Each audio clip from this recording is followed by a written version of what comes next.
Alright, sorry about the delay. All?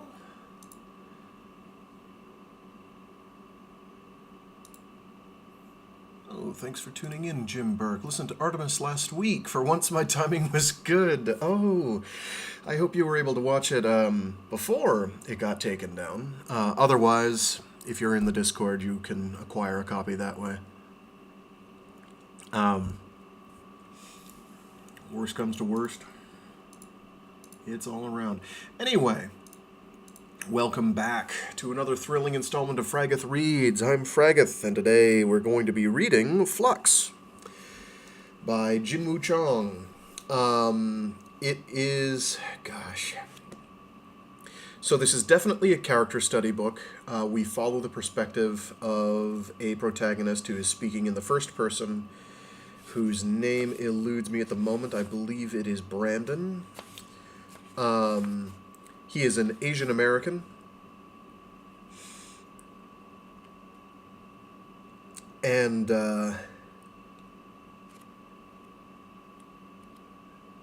it's not exactly a soaring space novel. It takes place sometime in the very near future. Oh, excellent. You did get through it. Wondrous. One thing you will notice, and he will make this fairly clear early on, is that the keystone to his personality is a TV show. A fictional TV show from the 80s called Raider. And the reasons why that is such a touchstone for him, is the word I was looking for, not keystone, is such a touchstone for him will become clear very quickly. He will explain them pretty much immediately. So this book deals with a lot of different issues. Life living as a Asian American, a gay Asian American. It doesn't deal as directly with those as you might think, but it does deal with them. It deals with corporate America. It deals with a certain kind of Silicon Valley style culture. There's a lot going on here. It is definitely a culture book, and not with a capital C. This is not by Ian M. Banks. It is a good one, though. I wound up really enjoying it. I will not reveal the core conceit, although you might be able to guess it pretty early on, although it does not make it explicit until quite some time in. Because it's so new, and this was published, the edition I'm holding, the edition I'm holding was published by Melville House in 2023. The copyright is held by Jinwoo Chong in 2022. So this is a new one, relatively speaking. I mean, if it's in the last decade, it's a new book as far as I'm concerned. Especially considering most of the stuff I'm going to be reading on here is, if it's from the 90s, it's incredibly young. Exceptions abound. Exceptions abound. A lot of exceptions abound.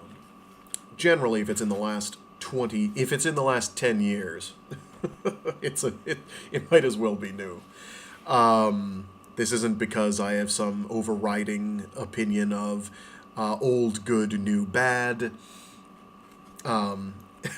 Well, the title Flux, that's exactly what I was kind of going for, is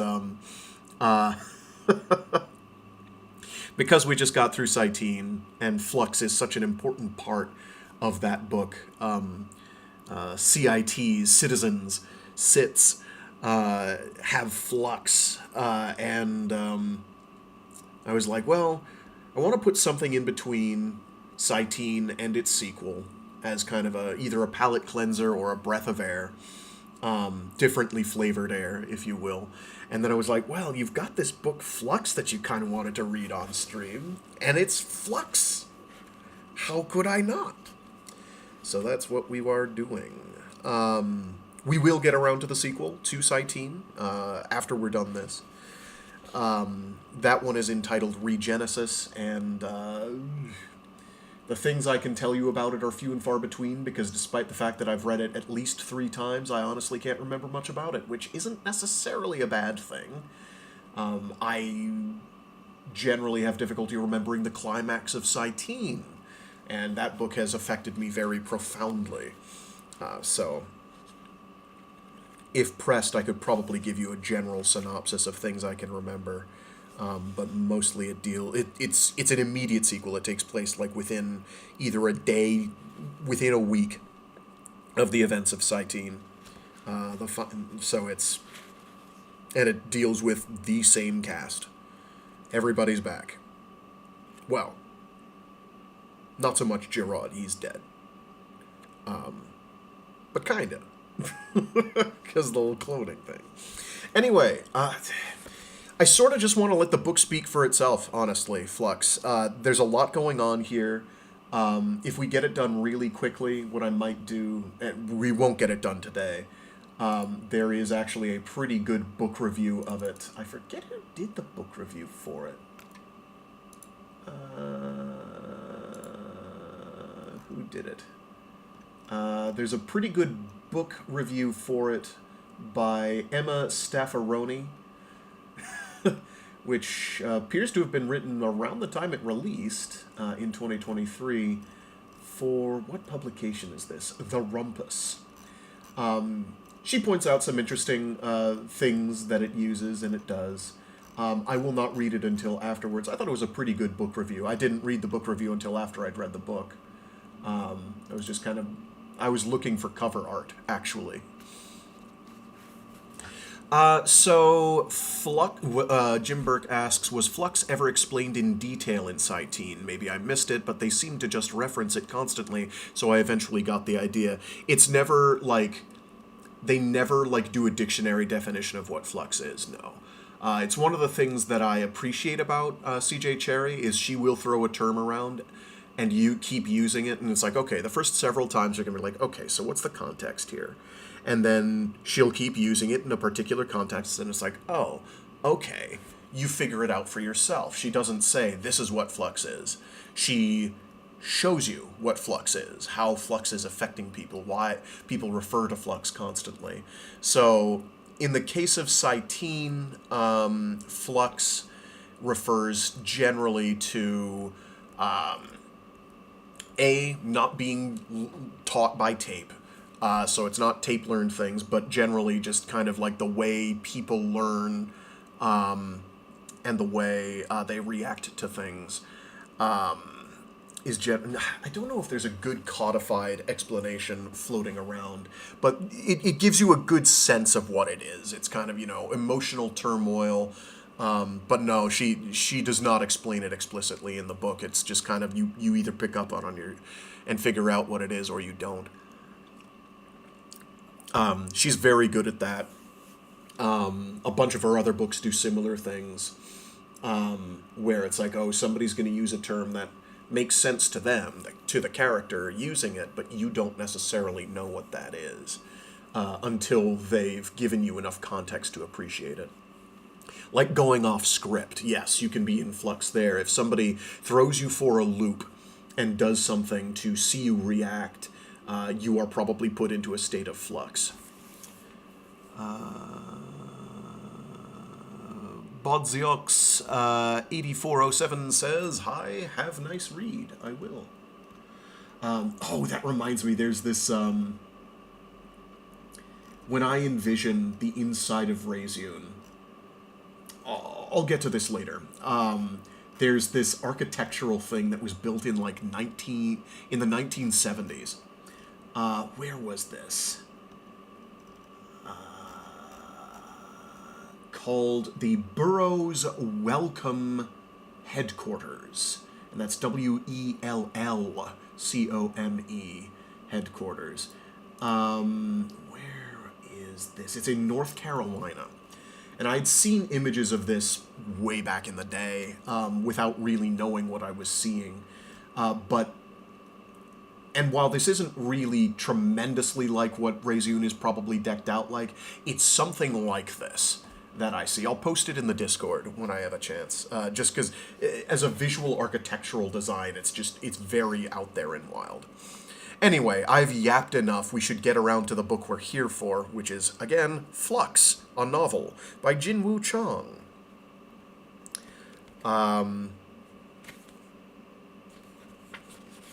And with that, let's get rocking and rolling. The reason there are only 4 cover art images available is because there's really only the 2. And one for the New York Times book review, which is the sort of blue-tinted one that was attached to their article, and then a picture of a hardcover copy without a dust jacket on it. The one that is yellow with a big splorsh, multicolored splorsh going down right down the middle with weaving between the letters, or splorshing over the letters. That is the edition that I am holding in my hands as we read this. The other one I think is a Spanish copy? Italian? I can't remember. Some foreign language. I can't remember what it was. Shoot. I should have put a note. I thought I did.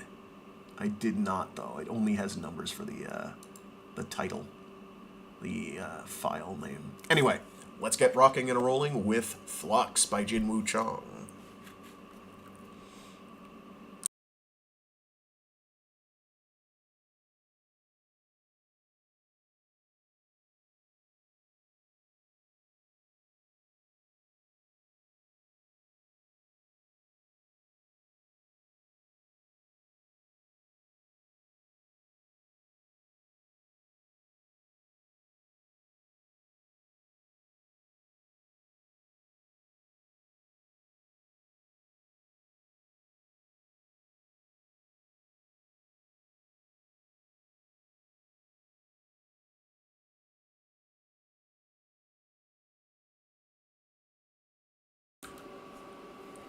FLUX by Jinwoo Chong.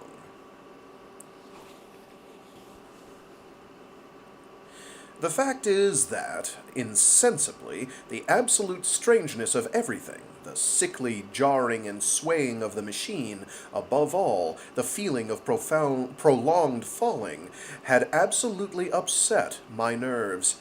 I told myself that I could never stop, and with a gust of petulance I resolved to stop forthwith. Like an impatient fool, I lugged over the lever, and incontinently the thing went reeling over, and I was flung headlong through the air. H.G. Wells, The Time Machine.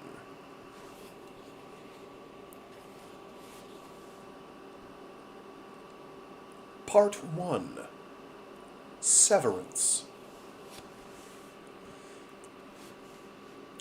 1. Your line was always, "Give me a reason." Always. And forget the fact that it was and continues to be the cheesiest TV pilot gravel-voiced detective mystery catchphrase ever written. It was your thing. You were the guy who wanted everybody in the world to give you a reason. The reason. Any reason. And for the most part, for most of the episodes through 1985 and 1986, people did. When you said it, the world was right. Your writers were genius. They kept me, coming back because, above all, we loved you too much to see you fail. That's why the show worked. After the rocky pilot and early yarns, you found your footing with the Little China episode, Season 1, Episode 14, Fractures of the Heart. After which you were unstoppable. They loved your chiseled face, your dark aura, and hard eyes. You were handsome, cunning, young, one of the youngest detectives on the force. You fulfilled the legacy of your dead mother and father, killed in a home invasion when you were a child, retconned as such, Season 2, Episode 4, Anytime, Anyplace, from a house fire mentioned in the pilot. You got what you wanted. You nailed them. Every time. You were a step ahead, a bar above. I loved you. For real, man. I loved you. I hate what's become of you, what they say about you, that you're derivative, that you're toxic, because none of it is your fault. Because every day after school, I was the kid busting out the tapes and watching the scratchy reruns from the 80s until I was yelled at. I still have all the episodes, digitized and saved on a flash drive that I play on my laptop to fall asleep. My mother never liked the show, saying always it was too violent. She didn't like the guns and didn't understand that was just the way of your world like I did. You want a reason, Thomas Rader, a reason, the reason it all happened, and I'll give it to you. This pisses you off. You want answers now, I'm sure, and to that I'll say this. Do yourself a favor. Play a little pretend with me. It should be easy for you. You're not even real. The dumbest part about the way they've been tearing you down lately is that they're all forgetting the fact that Raider defined an entire genre of television. 3 years after Hill Street Blues, 2 after Cagney and Lacey, this was a show that played in the dark. You know why you only did 2 seasons? Your critics weren't ready for you. They couldn't take the blood and the bodies, too detailed, too ghastly for the 4:3 aspect ratio. Conservative pearl clutchers chided your drinking and sexing, the fact that you never smiled, not once, for 46 episodes. Middle-aged nerds of today would have gone nuts for you. They would have dressed as you for Comic-Con and defended your abject womanizing to their wives and girlfriends. You dealt a rawness that couldn't be glossed. The hard edges of those alleyways, your filthy clothes, that fucking jacket. You know, I'd kill for that leather jacket. You were a king when you wore it. Don't forget the fact that Raider was one of the only shows putting Asians on TV. By season 2, you were almost exclusively among us, the shopkeepers and the immigrants. We said more than unsubtitled Cantonese. We played more than kung fu masters or dragon assassins. They even gave you a son, that 6-year-old street urchin, Moto, season 2, episode 6, Mercy for the Damned, who you rescued from a drug ring. I used to think I looked like that little kid. I'd imagine I was him, and you were my real father come to take me away. It's my favorite episode. It's the promo they show every time some history special mentions Raider. You, trench-coated, half-shadowed, holding that little Asian boy in your arms, staring into the dark rain falling all around you and straight into my soul. And still, as it happened, 2 seasons was plenty enough for Antonin Haubert, the actor who played you. By the end, he had movie offers, endorsement deals. He didn't fight the network when there was cancel talk. He had a face that could play rough like he had on Raider, but a mutability underneath that couldn't be taught. He could play the wholesome friend, sadistic politician, principled lord, gay wizard villain. Typecast proof. Antonin Haubert was dark and sexy and on his way to further greatness, and history will show the Wall of Film, Television, Music, Theater, and Exemplary Presidential Citizens Awards hanging somewhere in his cliffside palace near Malibu are nothing to scoff at. 40 years later, you'd be hard-pressed to hear Antonin Haubert even mention the show anymore. The guy was so entwined with American pop culture, despite not even being American, that one could barely think of movies without picturing his godly, symmetrical face. Still, time will always bend forward. He was 71 this year. He got the ovations at award shows, but belonged to the cadre of legends now, taken both more and less seriously by modern folk. He'd pop in for brief, pivotal guest spots on prestige television shows and promote his memoirs and his charities without doing much of anything these days. We all moved on. This month's cover of Metropole was a profile of Antonin's son, Hadrian. That's with an H. Hadrian. An art house twink with huge eyes, at only 22 years old, already one of the biggest stars of our age for playing a baby-faced serial killer in a terrible movie called Gorgeous Demons last year. He won 30 awards for it and trended every time he tweeted. I saw the mock-up of the Metropole cover last week in the office, hanging on the windowed wall near the art department. He looked a lot like you, Raider. The lips were the same, and so was the scraggly hair. He was wearing a jewel-embroidered Gucci corset that hugged his skeleton ribs and a shag blanket hanging off his shoulders. The editing had been done so as to accentuate the circles under his eyes and gold leaf in swirls on his cheeks. In slick white font around his head were the words, "Mad about the boy." It was the gayest thing I'd ever seen. It sort of worked. Sort of. I was picturing the innocent slope of those lips when I woke, moved my head, turning to my right, found Gil still asleep and breathing his feathery breaths into my armpit. I wasn't much used to such close contact with him, at least without our dicks involved. I reminded myself that I did in fact like the way Gil made me laugh, also the way he paid for dinner. I didn't believe it was a power thing. In the pit of my heart, I knew Gil just thought paying for dinner was a sweet thing to do, which it was. And I liked him so much better because I knew he thought like, whoa, I'm reading too fast. And I liked him so much better because I knew he thought like this when I never could. I moved my arm down, slowly, and his eyelids fluttered. For half a second he noticed me in front of him, then roused himself awake, shimmying up around my shoulder to rest his head next to mine. "Too early. Go back to sleep," he mumbled. You'd think he was sweet, too. I didn't know this for sure, of course. There were no queers on Raider, not that I remember.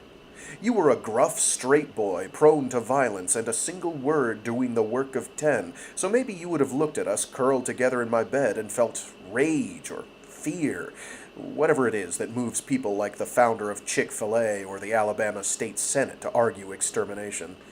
But I hoped you wouldn't. As though he'd been waiting for it, Gil propped himself on an elbow, squinting at me. He didn't look 6 years older than I was. We'd have had more problems if he did. There were minute but definitive differences between us. He'd always had big eyes, which he used often to convey meaning without fully realizing their devastating effects on people around him. Jewish, but on his dad's side. He picked and chose when to indulge his bacon and egg sandwiches, and he wasn't circumcised either. His arms and legs were hairier, but I was in better shape. "What? You're not sleeping," Gil said, observing me. I shrugged.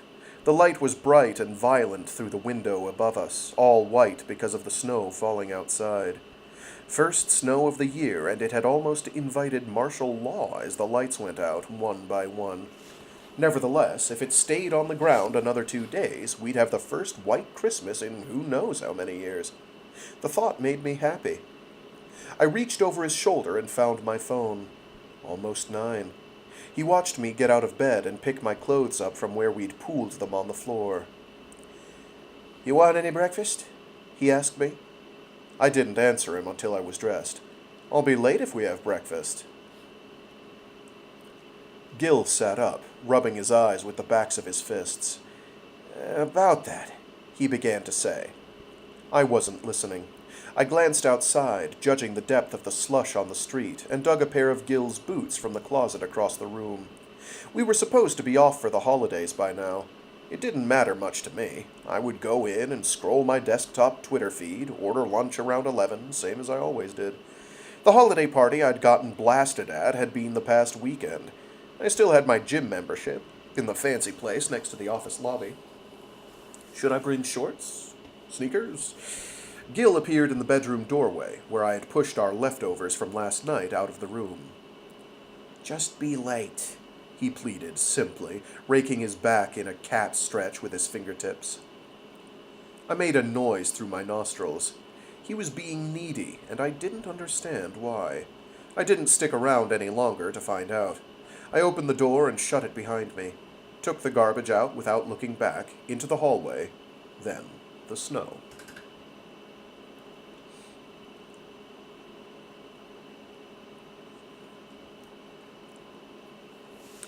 You wouldn't exactly understand why.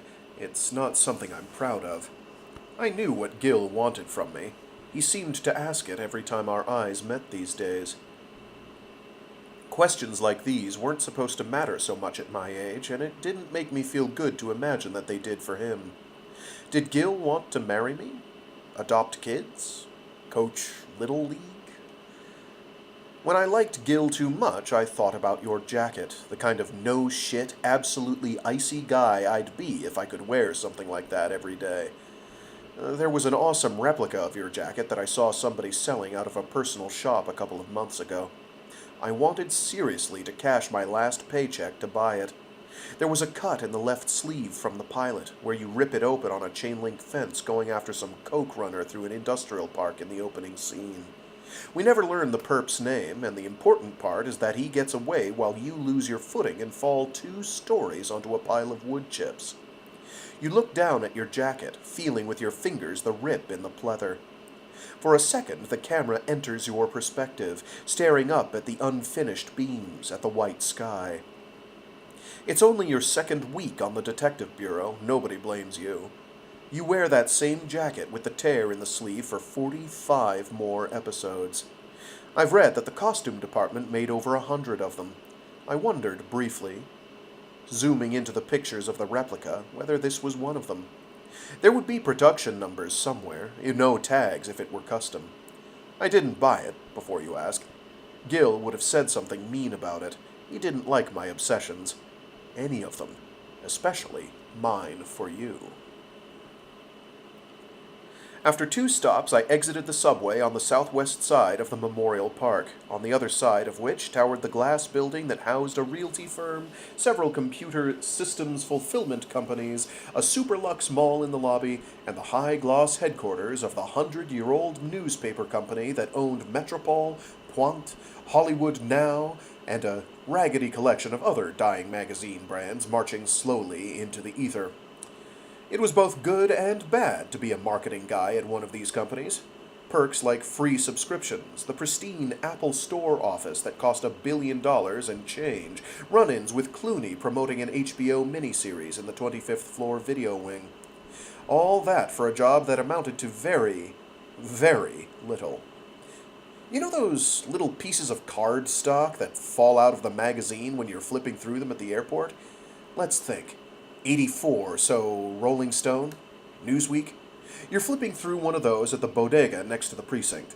You have an hour off before you're due in court for arraignment, and that little slip of paper falls out from behind a page, flashing, "Alert! Alert! Renew your subscription now at 85% off!" That was me. Except I didn't even write the copy. We sourced that to our copywriters. We used an ancient system of keys and codes to split Metropole's 3.4 million print subscribers into 100 innocuous segments. Rich, poor, urban, rural, men, women, white, non-white. Something you might not know. It was massively effective to raise the low net income segments up to $20 more an issue each renewal period. Sure, you'll lose a few next round of expirations, but an infinitesimally small margin of people, even those who might be doing their progeny a favor by saving that $89 a year, ever notice the money leaving their accounts each month and end up going through the gargantuan trouble of doing something about it. We made sure of that by keeping our customer service on a website that hasn't changed since 1998. Year over year, it was about an extra $10 million for the conglomerate. I slapped my badge onto the turnstiles and pushed my way through to the elevators. Beyond the lobby, I saw the shiny, stainless opening of the gym I was planning on skipping out around 3 to get to. The elevator doors were about to close on me alone when they hiccuped, then groaned back open for a young woman who sat 2 rows of desks down from me to step inside. We gave each other small smiles as the car lurched upward. "Happy holidays," she said to me. "To you too," I said. The words banged around my brain for a few seconds after, the way it sounded. To you, too, you too, you too, too. So, that's all in italics, and it goes number 2, space, capital U, space, number 2, space, capital U2, comma, space, YOU with a capital Y, 2, TWO, comma, TOO. 2, U, 2, U 2, U 2, 2. Anyway. It's a visual print gag that doesn't work super well being read aloud. Whoops. Let's bonk the microphone, why don't we? Doing anything fun this year? She asked. Her name was maybe Lee? Staying around here, I said. I let a beat go before remembering. How about you? My husband and I are seeing my parents upstate, Lee, said, checking her watch. It's our first Christmas together since we got married. She showed me her ring, which I thought was pretty cute. The ring and the way she showed me, blushing, no doubt still getting used to its weight on her finger. I liked Lee. We didn't work on any of the same... So every time it says her name, it's Lee, L-E-E, then parentheses, question mark, unparentheses. We didn't work on any of the same accounts, and so had only ever messaged each other things like, hey, is the Pressworks login for you working for you right now? And do you know what kind of soup they have downstairs for lunch? Still, nice girl. I imagined her husband was the softest guy you could possibly imagine, and that it was her favorite thing about him. Congratulations, I told her. The doors slid open on the 30th floor, and we stepped out past the neon tubes arranged in artistic loops around the living wall, decked with imported ivy. A tech aide was wheeling a big cart of old desktops out into the hallway in front of us. Any idea why they haven't called vacation yet? Lee, asked me. I shrugged. Boss knows, wouldn't he? I mean, it's a little irresponsible, Lee said. Waiting this long, it's not like Christmas just happens whenever it wants with no notice. We stayed silent until I turned off at my row, giving her a small wave as she continued on. My desk was cluttered with the papers I'd left there the previous Friday, little pages torn out of a notebook that I was using to count actualized totals for the past month. The owners tortured themselves, letting a bunch of humanities majors do the accounting work instead of hiring professionals to do it for them. My digital clock, same as Gil's, was reading 12 midnight and blinking. I glanced at my phone and adjusted it. I glanced around the desks, each of our little digital clocks blinking midnight, on and off in imperfect unison. Pretty much the only sign around here that anything had even happened at all. I sat, eyeing the corner of my tabletop where an intern had dropped next week's pubs. They did this periodically. Every desk in the office, from the receptionist to the editors, got free copies. It cost the conglomerate about $100,000 a year. Hadrian Haubert sulked at me from the January Metropole. It was a good magazine, really. Not Vanity Fair, but respectable. No, despite its absolutely communist name, it's not Russian, and it has nothing to do with Russia. I know you'd like that, Raider. Half the baddies in the early yarns were Russian mobsters. The title's inception 25 years ago was the product of a branding meeting, one of the first ever that the conglomerate had built itself instead of bought from an indie owner. Mysterious, kind of sexy. Its masthead font liked to change every couple of seasons. They now threw an Oscar party near the LA office every year. The title covered strictly entertainment news for the first 15 years, but has since branched, along with most everybody else, into glossy fashion for the covers and horny think pieces about facets of politics that are palatable to young liberals. I flipped to the profile and picked a page at random. "What are you reading these days?" the interviewer had asked him. The Wanderer, Dark Matter Entropy, Rumi," said Hadrian Haubert. The Tale of Genji. It's the first novel in history, did you know that? And written by a woman. Huge influence to my director and me last summer when we were making Gorgeous Demons. Huge. Motherfucker, I said under my breath, but continued skimming. The second half of the profile followed a week-long shoot in Budapest for St. Laurent Resort and Cruise Wear, in which Hadrian had taken his interviewer along to the public baths and started a small riot in the water when recognized. Several older guests went to the hospital for head trauma. I had read about the commotion on Twitter. It mentioned twice that Hadrian held both French and American citizenship, having grown up between homes while his father divorced his mother over a 3-year period, during which time he also made 6 films. It was mentioned that Hadrian and the elder Haubert are on good terms. We did Christmas at his place. I hadn't been there in almost a decade. I stopped reading, turning the issue over in my hands. Mad About the Boy was just vague enough to fit everybody in Hollywood, in case Hadrian had dropped out of the cover. Could be Hadrian. You could see every single one of his ribs, chipped black polish on his fingers. He was going to host SNL early next year. Hey. I looked up at him, laying his crossed arms over the chest-high lockers that flanked our bay of desks. Hey. Gil was wearing the same suit I'd seen yesterday, no tie. He looked surprisingly alert. He looked around himself, as though surprised to find himself apprehensive. He broke off. Let's talk, huh? I glanced around at the empty desks. I stood up, followed him past the water fountains to his glass-doored office at the end of the hall. Gil took his place at his desk. I sat in front of him. Let me guess. You're unsatisfied with my work. Don't joke, Gil said. You left before I could tell you. Tell me what?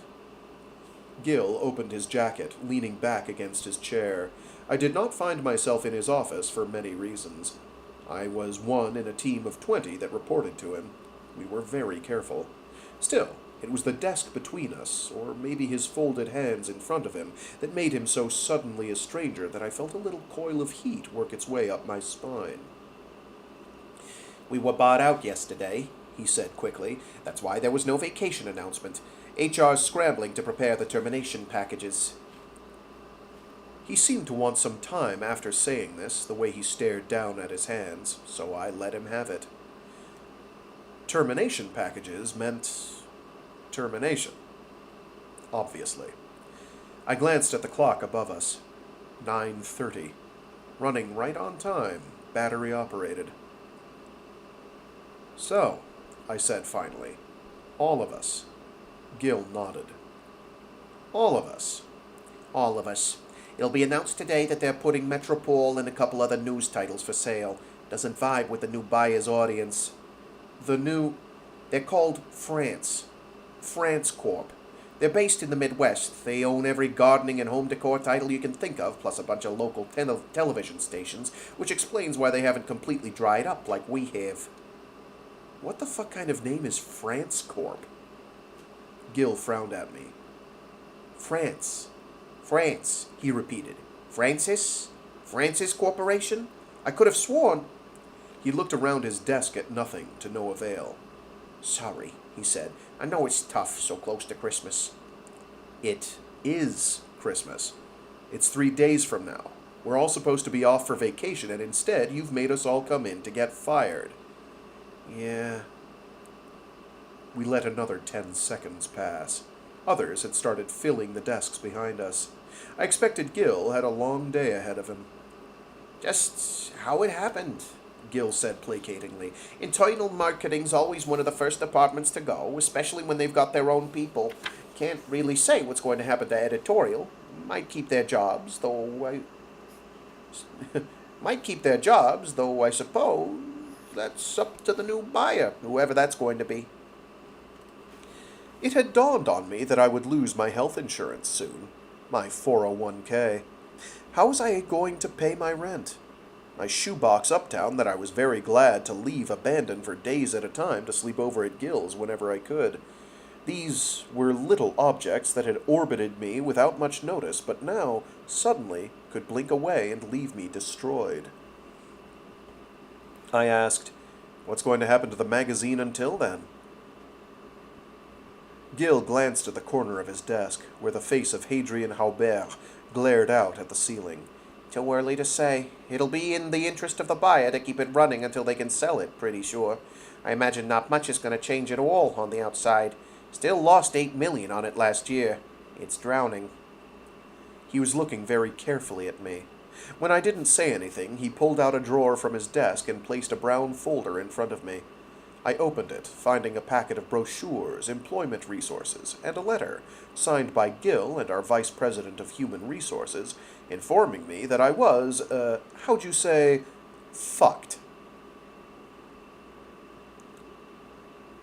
"They can give you 8 weeks severance," said Gil. "That's the envelope clipped to the front." There it was. I opened it, finding a printed check and a paperclip inside. You'd imagine most people would be thinking of the future faced with a moment such as this. You did it every day, thought a step ahead. It was the only way you stayed alive. It wasn't so different from police work for us lay people. Categorized into columns were friends you'd confide in for comfort, family you'd tell if there were bills to pay, contacts you'd inform, perhaps with a request for drinks sometime when we're both free. It seemed a luxury to have that many people to think of. "Aren't I supposed to be talking with somebody from HR?" I had the wherewithal to say. "Half of them are already out," Gil said. "If it wasn't me, it would have been an email. You would have had to come back here on a weekend or something to get your things." I spotted my desk behind me, over my shoulder. Farther away, I could make out the back of Lee's head, bent low over something on her monitor. I nodded again and eased the little envelope containing my severance check out of the folder. Gil cleared his throat, gesturing to the letter, at the bottom of which was a line indicating my signature.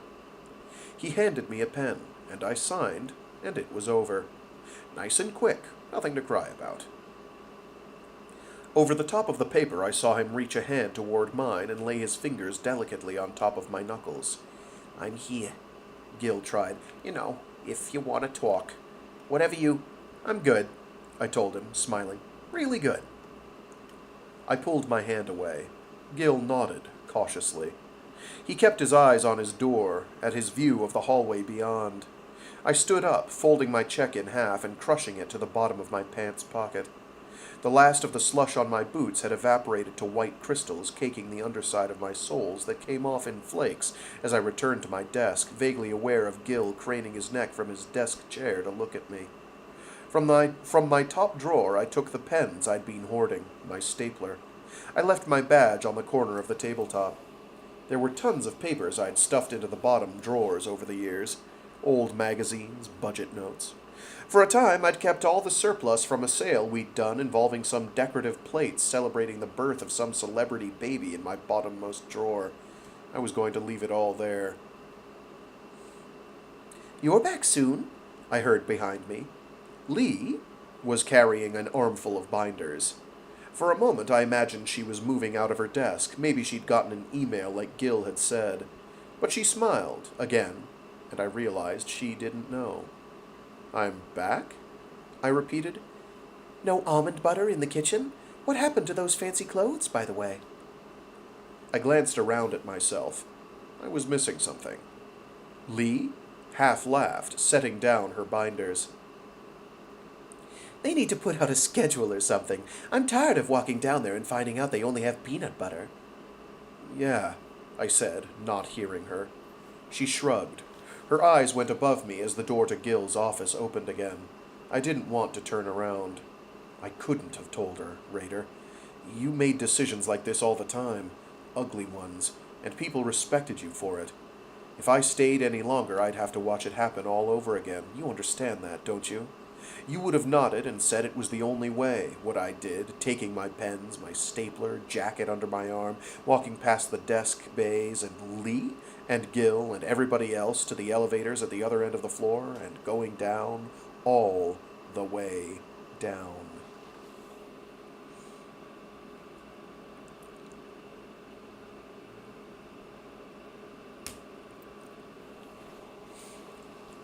I caught myself doing my wrist thing that my doctor had told me was terrible for my joints. There was a point, turning it clockwise, that I could get a small click that made me feel like I was accomplishing something. I'd learned how to do it as a teenager. I couldn't crack my fingers back the way I've seen chiropractors do to people in viral videos. That was the only thing I had. I could be forgiven today. This had been my first job out of college. At the time, I'd heard the words digital, subscription, and consumer revenue at about half attention. I was only thinking of the salary. With the kind of money I'd be paid, I could afford to live in the city. I had higher intentions for myself in the city. I'd eat out and stay up all night and fuck everybody I met. I was 22. Could you tell? I passed the gym after the elevators let me off and continued across the marble to the shopping center, which opened out in front of me, a vault of glass showing me the sky, frosted over with snow. Several trees weighed down with fake crystals and lights scattered around the area. I felt like walking, like being someplace else. There were televisions on the far side of the atrium showing news reports, more injured admitted to hospitals from the 18 trains that derailed during the blackout. I'd noticed last night that Gil's oven was still blinking 12 o'clock because he hadn't reset it. And it made me think, briefly, that people never usually talked about the blackouts for as long as they seemed to be talking about this one. I mean, think about it. Imagine for a second that at 8:45 p.m. the entire East Coast goes black for almost half an hour. Cars slip and crash on black ice when the streetlights go out. Airborne planes take wild loops around the airports trying to contact their towers through the snowstorm. All of New York, Georgia, and North Carolina lose cell coverage. I heard there's still a couple suburbs without power. That's some shit, right? I was home, thank God. Can you fathom being stuck down in a subway car for an hour? After the lights came back on, we got a press bite from the president. The outages would continue, everybody seemed to agree. It was not a matter of random catastrophe, a brief storm here, an earthquake every now and then, but one of structural inadequacy, the country's energy consumption butting up against the cap of our infrastructure. Yada yada, best minds, energy secretary, emergency bill on the floor of the house as we speak. Gil had been on his way home with groceries, he told me later. I'd asked him what kind of psychopath hits the all-night mark for groceries at 11 p.m. on a Wednesday, but he'd just laughed, and I'd forgiven him for doing it. He could do that to me sometimes, make me tolerate him. The president's press secretary was running through the numbers on a pie chart decked in bright colors that pierced my eyes on the hi-fi screens. I turned sharply into the first opening I could find, an empty Italian boutique, and took my time among the shelves. There were 3 of us on the luxury carpeted show floor, an enormous suited man standing guard by the anti-theft detectors, and a girl wearing all black folding cashmere by one of the far walls. And now me. Everything inside was painted white and gold, so many mirrors around that I could see at least 3 of me wherever I turned. I wasn't going to sleep well for weeks. I didn't have a job anymore. I hadn't updated my resume in 6 years. I was a person prone to these kinds of petty hang-ups. You'd roll your eyes, wouldn't you? What did I have to lose sleep over, really? No more money to spend on $18 cast iron mac and cheese. No more dental coverage. Maybe even no more Metropole, a magazine whose print edition was more than 50% advertisements and had still managed to run at a spectacular loss for the past 4 years. I felt my severance check crumple on itself in the pit of my pants pocket. 8 weeks would be up real soon, I was sure of that.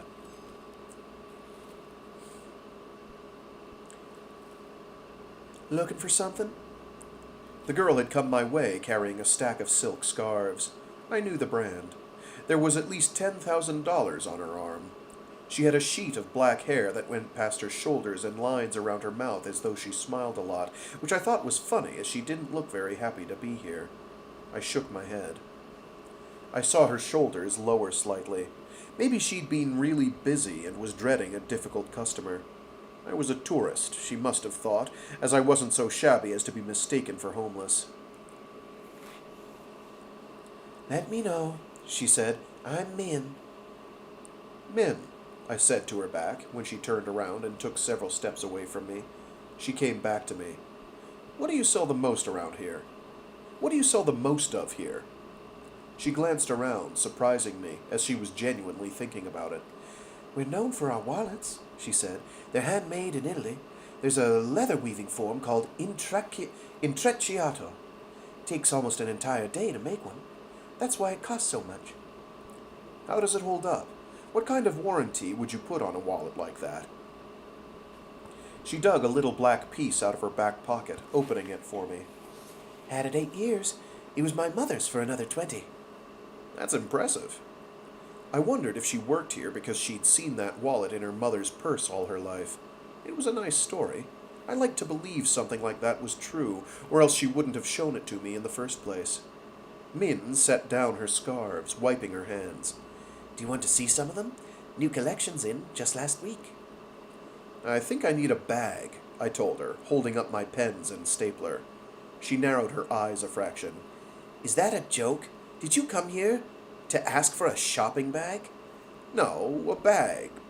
Purse. Hand purse. Whatever it is for men. She made an exaggerated nod, pausing to look me over. You Korean? A rush of blood came to my ears before I got the rest of the words out. Yes, on my mother's side.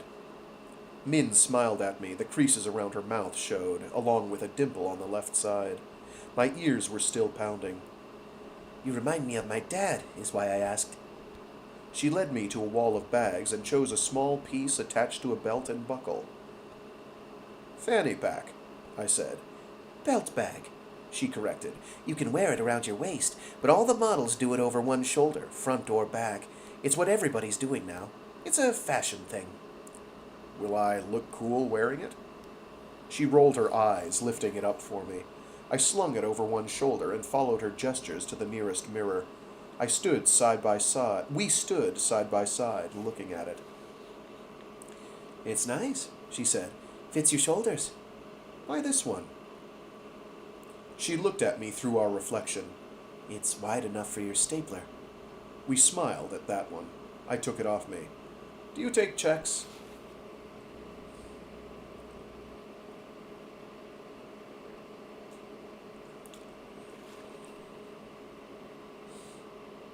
They took checks. Min rung me up and scanned my ID. The cost of the bag came out to about $100 more than my entire 8-week severance, which I put on my debit. I stopped her wrapping it and cut the tags off with a pair of scissors she handed me. Slung over my shoulder with my stapler and pens inside, I looked like I had somewhere to be. This is helpful, I said. Put your name or whatever on the sale if that gets you commission. Already did, thank you. She slid my driver's license back over the glass countertop that separated us. Are you okay? She asked me. I nodded vacantly. Yeah, why? She frowned and lightly tapped the check with its big red termination stamped over the memo line. Severance check, right? Yep. Her eyes widened just slightly. I used my discount on a pair of boots here when my boyfriend broke up with me last year, she said. Still cost me $900. Do you know what, though? What? It felt good for a minute, maybe. Then I went back to feeling like shit. I don't even like those boots. It was the kind of thing you'd hear from somebody taking a long-winded route toward making fun of you, but somehow I didn't feel that way coming from her. I replaced my wallet in my pocket. Sorry your boyfriend broke up with you last year. Thanks. Do you want to get dinner with me tonight? She thought about it, I could tell. There was something catching in her throat as I asked her, and we spent a long time listening to the jazzy Christmas interpolations filtered in through the speakers, until at last she blinked twice and told me, no. I moved my head up and down a couple times, then turned and walked out of the store. I didn't want to go home. My home, where I hadn't been in days, which would be cramped and dusty after my eyes adjusted from Gil's full-wall windows and grimeless countertops. I might walk around for a while, listen to the music. There was a cookie store somewhere on the 4th floor that baked them boulder size and used peanut butter morsels in the batter. My phone buzzed for the first time that morning in my pocket, and I fished it out of my pants. Gil was calling. I let it ring itself out and put it back in my pocket. I looked back only once on my way to the elevator. Min had stepped out into the doorway beside the security guard and was watching me with her arms crossed. I couldn't read the look on her face. I stopped at the doors and pressed the up arrow. We were a couple of 100 feet apart now. Her face was foggy, a pinprick. The doors opened. I was still looking at her when I took my next step, watched her unfold her arms and put a hand up, thinking, what a strange thing to do, wave at me. My foot sunk lower. I felt the air rush away as my leg dropped out under me, the dark insides of the elevator shaft swallowing Min, the mall, and the rest of the light up along with it. I was really doing it. I was really falling down an elevator shaft, at present. And it wasn't my job I was thinking of, and it wasn't Min, or Lee, or whether I would break my neck, or anything, really, that came to mind while I waited for the rest of my body to crumple and my weightlessness to come to a heavy stop somewhere at the pit of the shaft rising up around me.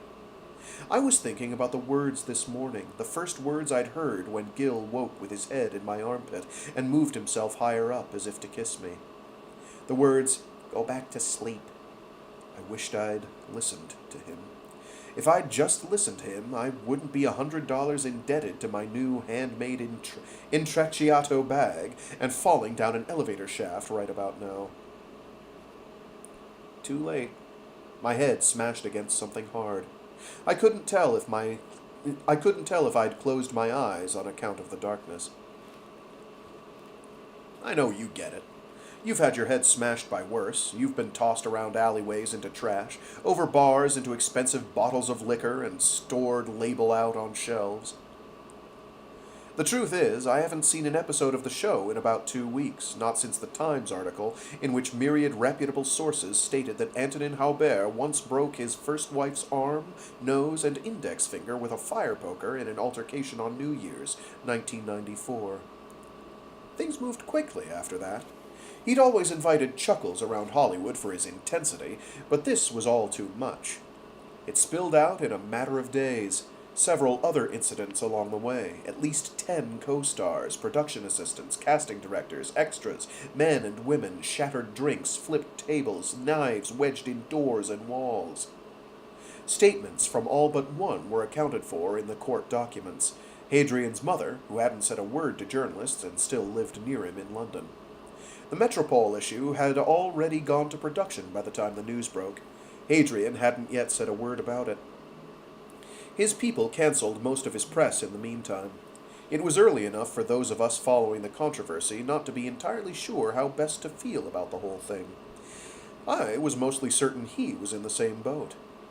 These things happened, didn't they? Looking at it now, his face, your face, it was like looking at an alternate history that had been wiped clean, save for a few instances of bizarre photographic evidence. They were saying Antonin Haubert would face prison time. He'd had both Oscars rescinded, the Medal of Freedom shortly after. His socials went dark after it had all come out, not a single statement. He was holed up in his Malibu place with the blinds drawn so not even the drone paparazzi could get at him. And it made me angry. It made me angry to think of the way he'd treated you all these years. Now this. He'd taken you and desecrated everything you stand for, and it was disgusting. Antonin Haubert was a fucking rat. He should die for what he'd done, but there was a piece of me that still loved him, because the same handsome face I saw was yours, 40 years old, now on the television screen. A piece of me that said, "Why? Why? Fuck! Fuck! How could you do this to me? How the fuck can you do this to me?" And it was selfish of me. I should let you go. I would if I could, which, I realized, was a very polite thing to say. Even if saying it hasn't helped anybody with anything, ever, and never will.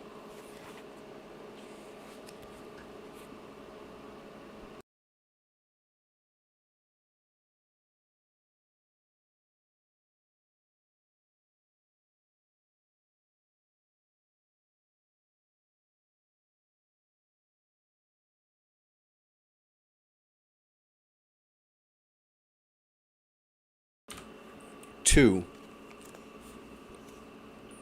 They were waiting for him at the freight entrance, around the back of a nondescript glass tower downtown. A young woman with a badge around her neck and a bottle of Fiji, as well as Tor, who had his in-ears switched on and was talking animatedly to the air. With a finger he swiped at something a foot from his face, then 2 more times. It seemed a PA hadn't sent him the right call sheet and was being roundly savaged for it over the phone. After a second more, Tor tapped the receiver in his left ear and hung up on her, glancing up. "You're late." "You're late." Train got stopped on the way. Blue signed to the girl with the Fiji. She appeared flustered, looking his way, then Tor's, who was again too busy to respond. "Oh, she stammered. "I'm not—" "Relax," Tor told her. "We haven't got an interpreter. We're sorting that out for you in a couple minutes anyway." He snapped his fingers at the Fiji girl, who offered Blue the water. She gestured to the elevator doors. "Right here, Mr. Blue." "Don't call him that," Tor said as they piled inside. "It's not even his name." He got another ping and turned away from them. The elevator car rocketed upward, far faster than any of them expected, buckling all of their knees. Blue's hands and toes were numb from the snow. He was grateful for the heat. It had been a weeks-long journey toward this day, the signing of the release forms, waivers, a contract that ensured his compensation for waiving his face rights as they would appear on air. He had been in what seemed like constant contact with Tor ever since the network had reached out the first time, all that while ago. Now this. He had been told that the next hour was what they called a display run, preliminary work before the shoot. He would meet the light and makeup teams, who would recreate the look they wanted when the program was filmed a few days from now. He would also be walked through several of the establishing shots. At home, cooking, getting on and off the subway, all against screens, as they would fill the rest in with VR. Cheaper, he was told, than shooting on location. Besides, the software these days was seamless. 9 out of 10 couldn't tell the difference. The number that had been given was 40 million, the number of viewers in prime time, counting live streams and social. Largely a projection, Tor had told him later, but the networks had confidence. A criminal trial was one of the few happenings capable of anchoring conversation all across the country the way FLUX had almost 2 decades ago. Blue hadn't yet been asked to explain why he'd agreed to do the exclusive, the only witness still alive and willing to talk on camera, and why now. There was reason to believe he'd had enough of the security during the trial when it had first taken place those years ago, the shuttling between hotels in blackout masks and gloves for the week he spent testifying before court. He took the compensation Tor offered, but didn't need it. Was it simply that he had grown accustomed to the attention? He didn't like to think so. In 20 years, he had never quite gone so far as to admit that his life had become all the more exciting because of it. The elevator dinged open into a stark white studio and a single desk out front. Blue was walked inside and showed a stool, which he sat on. Several young people in various levels of business-appropriate attire formally introduced themselves like the soldier children in The Sound of Music and got to work on him, speaking in loud tones to each other about the sun damage on his cheeks, the wrinkles around his eyes. Something would need to be done about the gray hairs and the stragglers in his ears and nose. They dispersed, and a young technician wearing a face shield and latex gloves approached him with a chrome-tipped gun in his hands. He looked about 18. "Pleasure to meet you, Mr. Blue. We're going to get your implant in and take you through operating etiquette." He sounded as though reading from a prompter, which he might have been. Blue nodded and, as directed, removed his jacket and scarf. The kid bore down on a spot just to the right of his Adam's apple with an alcohol wipe. "You'll have to remove your in-ears, please." Blue dug the white pearls from each ear and placed them in his shirt pocket. "You're good with needles?" Blue rolled his shoulders, ambivalent. The kid didn't say more. After moving a couple dials on the gun, he peered at the chrome tip for another second, lined it up with Blue's neck, and pulled the trigger. A pop punctured the air, loud and hollow in the empty space. It didn't hurt any more than a hard pinch, but still, the area on his neck had never quite been handled this way. Blue fought the urge to buck as the gun hummed, and before he had time to close his eyes, a second pop hit his ears. He gasped at this one. It felt like somebody had dug a finger straight into his carotid and was rooting around the muscles and sinew for a lost quarter. The gun was removed and sterilized in a light box. The kid turned around and dug a cotton wad into the spot, guiding one of Blue's hands up to the spot to keep pressure. "Easy," was the kid's only assurance. "It'll be sore for a day or two." He aimed a little black baton at the cotton wad. A whistle sounded from somewhere Blue couldn't hear, then died out. The kid snapped his fingers in rote, hard-angle formations all around Blue's head, instructing his eyes to follow the noise. He was made to open his mouth and move his tongue to each corner of his jaw. "Okay, Mr. Blue, you lost the ability to speak when you were 29 years old. It says here cerebral hemorrhage, correct?" Blue nodded, weakly, his head still spinning. "It's a smoother transition with people like you. Your brain is still technically wired for it. Normally I'd lead you through some exercises, but you were late." He checked his watch. He looked more excited than annoyed, Blue thought. "Fuck it. We don't have time. You're a smart guy, Mr. Blue. You can jump straight to sentence recall, can't you?" I forgot about this. Oh, this is great. He held the baton up to Blue's neck another second, then lowered it. "Repeat after me, please. I've seen things you people wouldn't believe." He blinked, expectantly, and Blue cleared his throat. He opened his mouth. "I've seen things you people wouldn't believe." The voice that came from him was harsh, a smoker's rasp that didn't sound anything like he'd ever heard before. It had the character of a much older man, Blue thought. Though he was that much older man now, wasn't he? The implant in his throat had vibrated with a strength that tickled his ears while he said it, speaking the words for him. The kid's eyebrows raised a centimeter. He looked around, as though for support, and found only the girl who had offered the Fiji, who was swiping through the air with her in-ears on. "You're a natural," the kid commented. "I've never seen this kind of efficacy before." He continued, "Attack ships on fire off the shoulder of Orion." "Attack ships on fire off the shoulder of Orion." "I watched C-beams glitter in the dark near the Tannhauser Gate." "I watched C-beams glitter in the dark near the Tannhauser Gate." The kid slapped his knee, an oddly provincial sort of gesture that didn't seem to fit the rest of him. He looked at the girl again, who glanced his way with disinterest. "Blade Runner," he said. "You know, final monologue? It's like the most iconic monologue in film history." "Is that a sci-fi thing?" she said placatingly. Oh, jeez.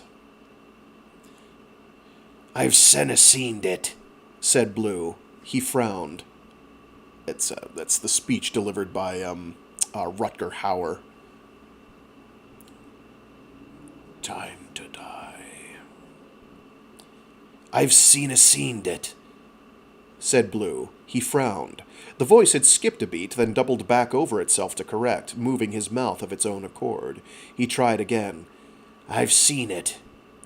"That's going to happen," the kid explained. "The gear isn't perfect. It's an electro reader that translates brain chemistry and vibrates your larynx at the right frequencies while stimulating Broca's area to form the right shapes with your mouth.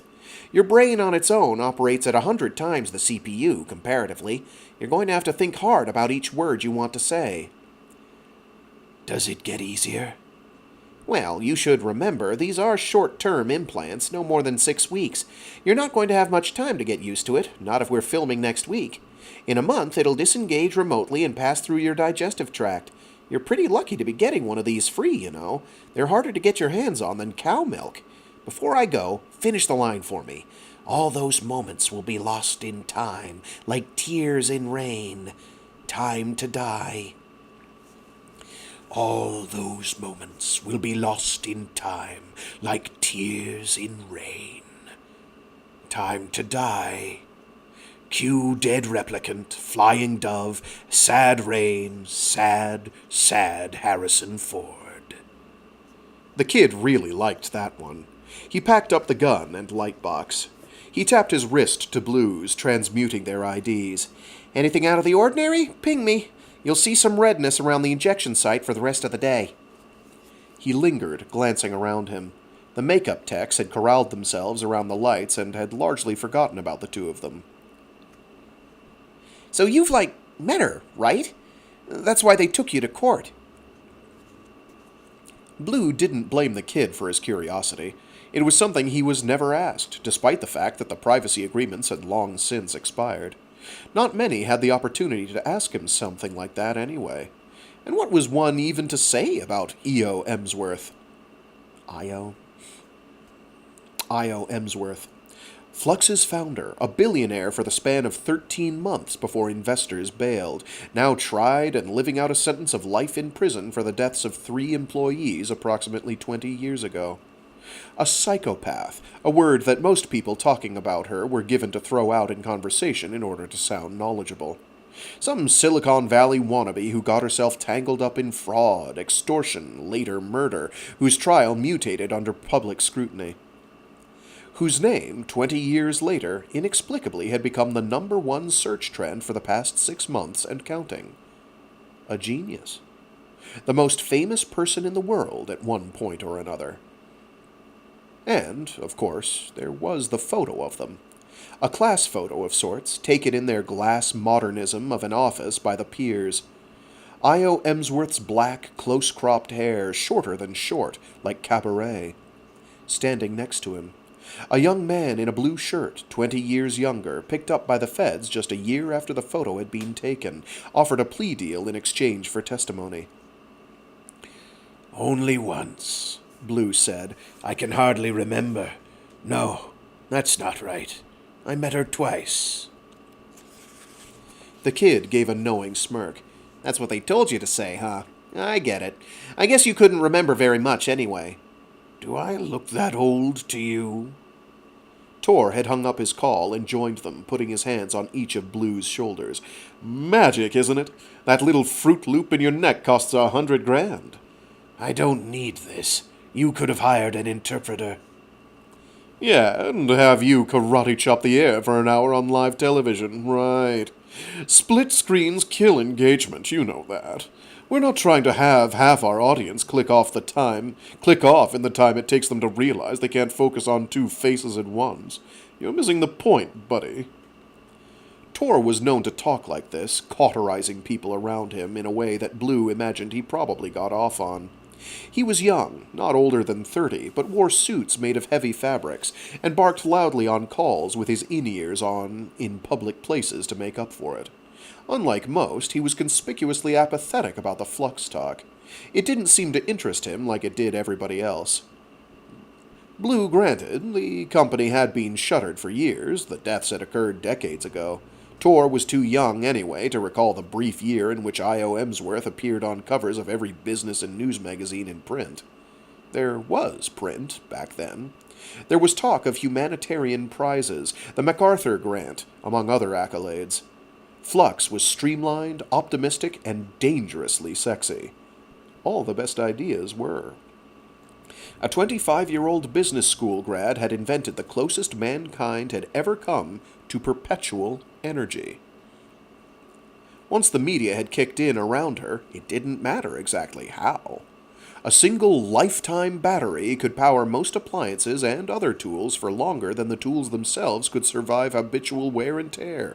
No charging, no replacements, nothing. Though disclaimers later clarified, the batteries had a lifetime of around 25 years. Those were the words, anyway. Words with more power than the things they described. It collapsed after one of the dead employees' families spoke with the media. Io Emsworth fled to the Turks and Caicos, where it was alleged that she married a local. Investigators spent almost a year extraditing her, during which FLUX was ransacked for assets. All of its employees either fired or tried for the cover-up. Well, that's a period, not a comma. Investigators spent almost a year extraditing her, during which FLUX was ransacked for assets. All of its employees either fired or tried for cover-up. The cargo yard on which $50 million had been spent building a glass office space that Io Emsworth and FLUX's board of directors had dubbed F1 was cleared of property, taped off, and left to rot. They brought her to trial for negligent manslaughter, wire fraud, convicted her on all counts. As of today, she'd been in prison for 17 years. In the past year, there had been a movie, several movies, a prestige streaming drama. Kids dressed up as her last Halloween. Products, no doubt, of that strange and unknown storm of interest that led an entire world to start talking about her again, as though her name had been on the tip of every tongue, waiting for an opportunity. A team had descended around the area where Blue sat, massaging the sore spot on his throat. He persevered through several floodlights shined directly in his eyes. They agreed a matte blush would work best on his cheeks. Several more minutes were spent discussing a scar above his right eye. "It's distracting," said a tech. "Non-narrative. If we leave it, they might ask about it." "Unless you've got some kind of story," said another, hopefully. Eyes fell on Blue, who had been trying his best not to move his head while his eyes watered from the light. "Scraped it a long time ago. Nothing special." Cover it, said Tor. Remember, this has got to be as quick as possible. We'll need this done for the location shoot Monday. "How remote?" You got one van. "We weren't told that." Need to know only. Need to know only, Tor said loudly. He got a glint in his eyes, squeezing Blue's shoulder. Site visit. Nobody's been inside F1 since the feds shut FLUX down. We're getting a skeleton crew inside and letting Mr. Blue here do a walkthrough, show us the back doors, tell us stories. Chatter erupted around them. This would no doubt leak within an hour's time, which is what Tor wanted. More cameras. The makeup team started their work. Voices hammered away around him as the wrinkles around Blue's eyes and mouth slowly vanished. His hair, gray around his ears and neck, had been made uniform again. They'd done something to his eyelashes, suddenly full and longer than they had ever been in his life. He moved his feet around, uncomfortable. When they were done, they ordered him to pace around the floor, watching his gait for imperfections, the way his hair and face looked under alternating lights. This was all deemed satisfactory. He was guided back to the stool where, after the logging was done and at least 100 pictures were taken of him from every angle, the techs set about taking it all off. He watched in the mirror as it all melted away. He was nearing 50. Seeing it all at once seemed to make the bags under his eyes even darker in response. It was all packed away in a matter of minutes. Tor led him back to the elevators, where the doors closed on the noise of the floor and whooshed them back down to the lobby. Some activity had started up again around them, workers in glow vests hauling carts of bottled water, 4 stacks of trays holding 100 wrapped sandwiches each. Somebody was holding an event upstairs. "You're gonna love how it looks on camera," Tor whispered into his ear. "I've seen some ladies cry. A segment we did about a bunch of divorcees knitting hats for some kind of relief aid bullshit. We had them all to the studio, and they said it was the best they'd looked in decades." Blue had nothing to say to this. He was shown out into the street, where the remnants of snow landed delicately around them, vanishing on the sidewalk. "We'll pick you up day after Christmas from your address," Tor said, already turning away. He stopped, glancing back. "Gonna be a mindfuck to be back there, won't it? After so long." Blue had seen a photograph of F1 taken just last year. The glass, bulletproof all around on Io Emsworth's insistence, had fogged all the way over with dust and rain. The lots out front where they'd parked all their cars, had started to crack, moss and weeds coming in on all sides, climbing up the empty light poles. I guess. You don't guess, Blue. It's what we need, Tor said. Remember this. You told us you needed to find closure. That's narrative. That's what we're going there to get from you. Blue straightened his face. That's what I meant. I'm sorry. That's what we're going there to get. That was a satisfactory answer for Tor, who left without another word and ducked back inside the lobby. Blue fumbled in his shirt pocket for his in-ears and switched them back on.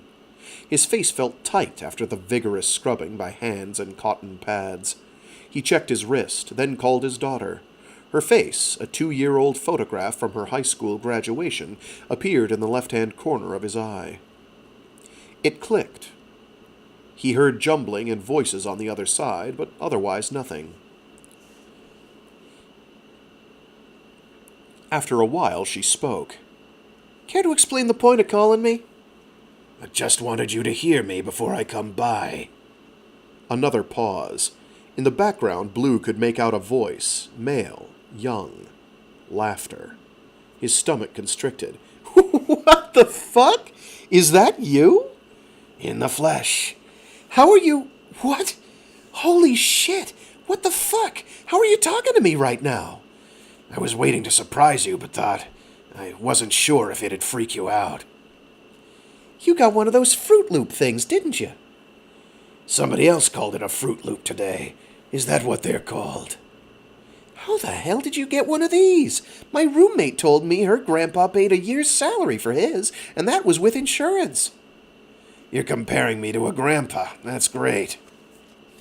There were a few moments of silence between them. He had lost the ability to discern her jokes from her seriousness, probably when he and her mother had divorced. So I'm gonna get skibbity-doo-bop-bop-bop-bop. Let's try that again. So I'm gonna get to hear this weird new voice tonight, am I? You don't have to. I'm still getting used to it. It's not as easy as it seems. You're going to have to try it out for Mom, she said, not listening. She'll lose her shit. What time are you getting in? I'm not sure. Have a couple of things to get done before I leave. Around 8? Am I supposed to bring anything? Bring your Christmas spirit and pick up some cognac. She said something just as a laugh erupted in the background. Really likes cognac, don't you?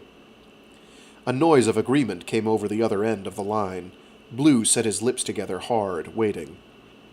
Yeah, cognac would be good, she said. We'll see you soon, okay? See you soon. She had already hung up. He looked at the space on the sidewalk where her face had been before it vanished.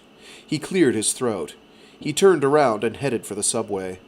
He'd told her 8. That gave him 4 hours. His neck was sore. He was going to be doing quite a bit of talking. Practice was good, he told himself. The kid had asked him to practice, somehow. As he walked, the setting sun turned the streets gray.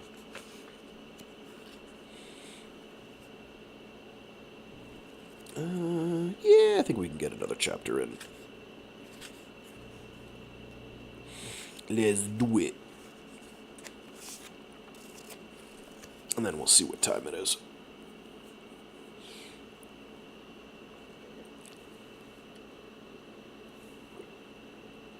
Ah, of course. There's one of these chatbots. Somehow I missed it. Banished to Hoboken.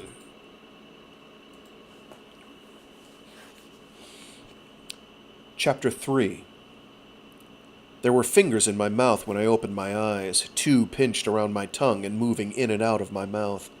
I strained, squinting at a bright light shining directly into my eyes. My resurrection caused a wave of chatter around me. I swayed where I sat. Hands held me up. Voices commanded me to blink, to smile, to stick my tongue out, and I complied, trying to speak words at the same time. What happened? Tongue out, sir. Follow my hand in the air with your eyes. Can you feel your feet and can you feel your fingers? We continued on like this, not listening to each other. It felt pretty nice to be propped up like this, not responsible for my own body. Very, very slowly, the glass dome roof of the mall came back into view. Steel latticework swam spiderweb-like above us. I remembered that I had fallen down an elevator shaft. How many floors, I didn't know. There was a piece of muslin tied around my head and another around my shoulder, which I could tell, looking down at, was... well... yeah, no, that's what it says. Which I could tell, looking down at, was marked with a bit of my blood, but not much. Hands angled my head one way, then another, making sure each of my joints still worked. Somebody had fished my wallet out of my back pocket and was reading me its contents, asking me to nod at my name, my address, most everything else. In the left field of my sight there was a gurney, an ambulance waiting outside through the windows. I wondered who had called them. I was trying to remember which realty trust's name was listed outside the lobby's entrance, whichever one had installed elevators that decided capriciously to open to unassuming guests even when there was no car inside. Would I sue? Would I win something in return? Maybe an apology. Would I go viral? Would it be worth it? I pushed somebody's hand away and got to my feet, praying I wouldn't teeter and look foolish. I didn't, and drew myself up to height, blinking my eyes. "I just fell," I said, "is all. I'm fine." Sir, you're exhibiting symptoms of a concussion. "I feel fine." Your eyes weren't following my hand. That's because I wasn't awake," I said, blinking and moving my eyes in each direction around the mall floor. "I'm really okay." Sir, "There's something I can say to make you go away, right?" I said. "I deny service. Begone." "No, wait. I refuse service. Treatment. I refuse treatment." I didn't know what I was expecting, that there were some magic words that would make the paramedics disappear as though they were ghosts summoned by seance. I certainly sounded that way, hearing it. What I certainly wasn't expecting is that it would work. They stopped their moving, all 6 of them in their bright yellow jackets and flashlights. "This really isn't a smart thing to do," the one who had his fingers in my mouth said. "You'd be a lot better off coming to the hospital to get checked out." He was young, or looked young. Nice arms. Bet he worked on them 4 days a week. I shook my head. "I feel dizzy tonight. I'll call you guys up. Sound good?" He smiled. "We're just trying to help, sir. No need to be sarcastic." "I'm not sarcastic. That's just my voice." He didn't have a response to this. He muttered something passive into his walkie. One of them handed my wallet back to me. They left me there at the foot of the elevators. There was a small crowd around me, some parents staring with their kids in tow. I looked around. I did feel fine. It wasn't a lie. My shoulder hurt. I could feel my lip swelling where I'd probably clipped it with my teeth. Would I live? Yes. That was enough for me. There was a ding from behind, and the elevator doors opened, letting a group of tourists out.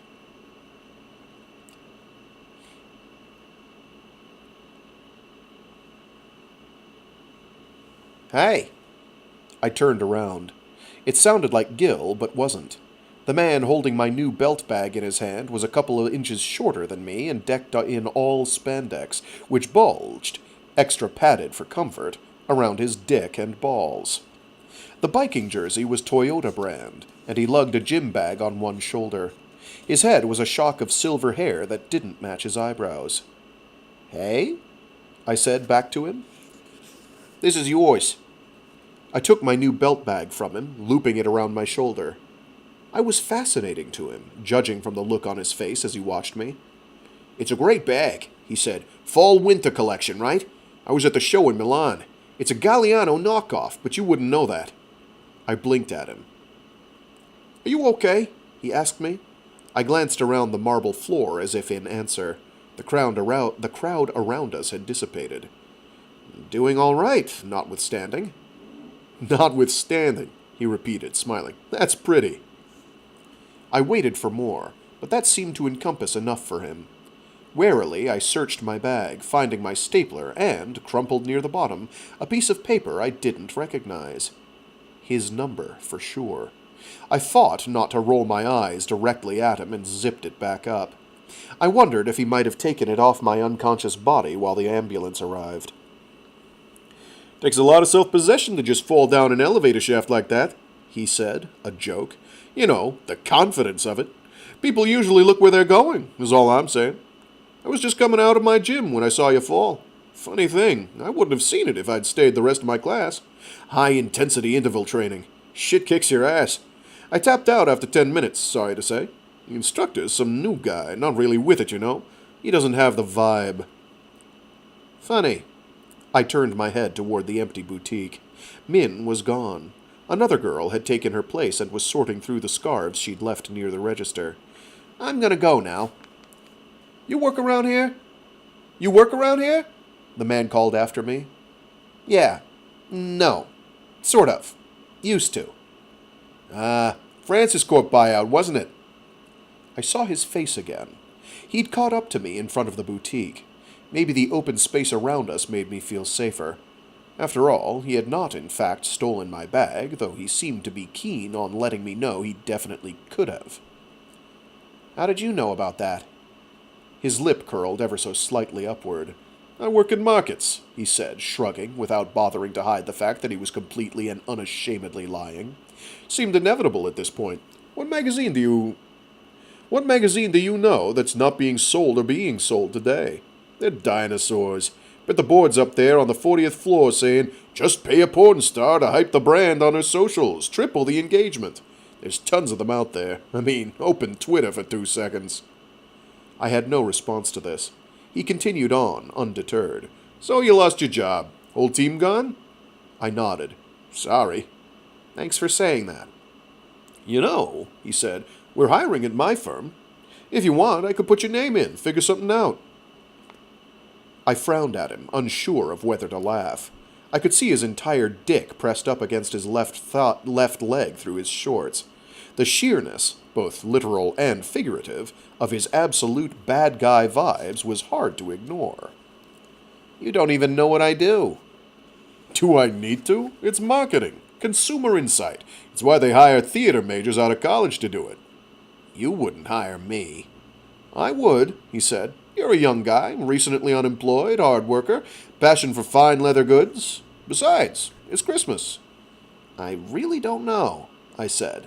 Come on now. He said it theatrically, every word enunciated, like they do all the climactic arguments in Hallmark movies. Give me a reason why I wouldn't. I stopped short, hearing it for the first time.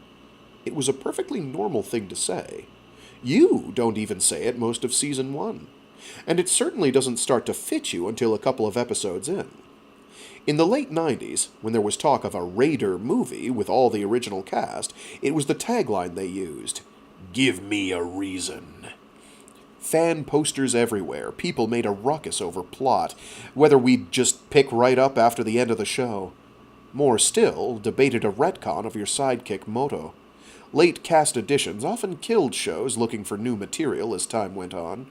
There was an entire wing of the fandom, surprising to find, that despised him, and argued that the inclusion of his character took too much bite out of the dark edge of the show. Which was true. I'd never deny that. In any case, Maxie Lang, the Vietnamese-Canadian kid they'd hired to play him, was almost 18 and had dropped out of show business by then, arrested once for cocaine possession, another for drunk driving. He would die in a couple more years, the autopsy leaked to Star Mag, revealing both trace amounts of heroin and HIV positivity. And in any case, moto or not, the movie never progressed beyond fans yammering at each other over message boards. Haubert himself never even mentioned it, refused even to talk about it. The show didn't exist after he'd stopped making it. The guy made award winners now. People gave a shit who he endorsed for president and voted accordingly. A foundation in his name recycled textiles into sustainable utility wear in sweatshops all over Malaysia and Thailand. I stopped myself going further. This was always what happened every time I'd hear those words and think about you and end up angry again. The big-dicked stranger checked the step counter on his wrist. "Tell you what, I'll be down at that coffee spot." He pointed above my shoulder at the bakery on the other end of the floor. 8 a.m. tomorrow before my spin class. If you want to meet me there, I could tell you some more about the gig. You could ask any questions you want. Again, he smiled disarmingly. I could tell it was a thing he did to force people off their guard, and it was working. Like doing it made me forget exactly half the words I knew and forced my neurons to take tedious paths around my brain to form suitable English. I waited for him to admit he was playing an elaborate prank on me, or maybe just cruising. I was into that, I admitted. He was short, but looked like fun. I didn't suggest any of this, in the end. I just pulled my bag tighter over my shoulder and said, "I'm seeing someone." "You sure?" He said it without changing a muscle on his face. I looked around for cameras for whoever hired him to fuck with passers-by on video for likes. "I'm gonna go," I said. I turned around and walked back toward the lobby. My phone rang, Gil calling again. I sent him to voicemail a second time that day. I didn't look back around until at least a good jog away and saw the area he'd been standing in was empty. I opened up my bag again, finding the crumpled paper. Unfurled, it contained a phone number, which I was expecting, but on the back, something I wasn't. A name scrawled in the corner. Min. I looked it over a couple more times, then back toward the boutique, where the other, new girl was still folding scarves. I dug my phone out of my pocket and dialed. She picked up on the first ring. "Are you okay?" I let a pause linger far too long, shocked as I still was that her number had been real. To think, I'd misjudged the big-dicked stranger. I wasn't as odd as I thought. "I'm fine. Are you at the hospital?" "No." "Are you filing a complaint?" I paused at this. Complaint against... "The elevator company, the people who own the mall. I don't know. Jesus, I'm really sorry. My dog sitter was about to leave, and I didn't give her a key to lock my door, and they brought you out of the elevator shaft, and you were still unconscious, so I just..." She broke off. "Just left your phone number in my bag," I said. "Are you sure you're not hurt?" she said. "I hit my head, but it doesn't feel serious." "You were gushing blood." "Not anymore." Min let out a small breath the moment I realized she had been holding it in the first place. "Seriously," she said, "what kind of elevator just opens without the elevator part?" I had stepped outside, unprepared for the cold, and started to make my way home. The ice bit at my ankles, but I decided on walking. It would take some time, which was okay.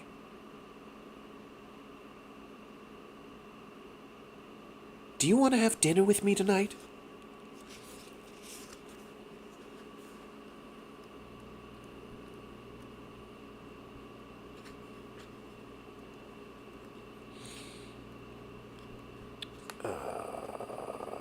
Wow, chapter 4 is long.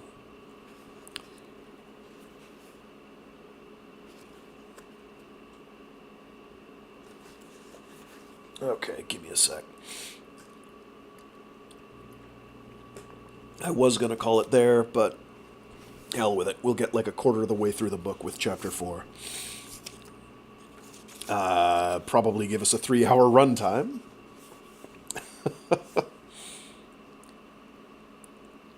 Hoboken population spikes. Indeed. Chapter 4. Bo sat in the back seat of the car with his brother while their father drove them home. Snow had begun to pile against the glass. Slowly, it blotted away the orange lights streaking by, turning them from comets to glowing balls of gas, passing one by one along the highway.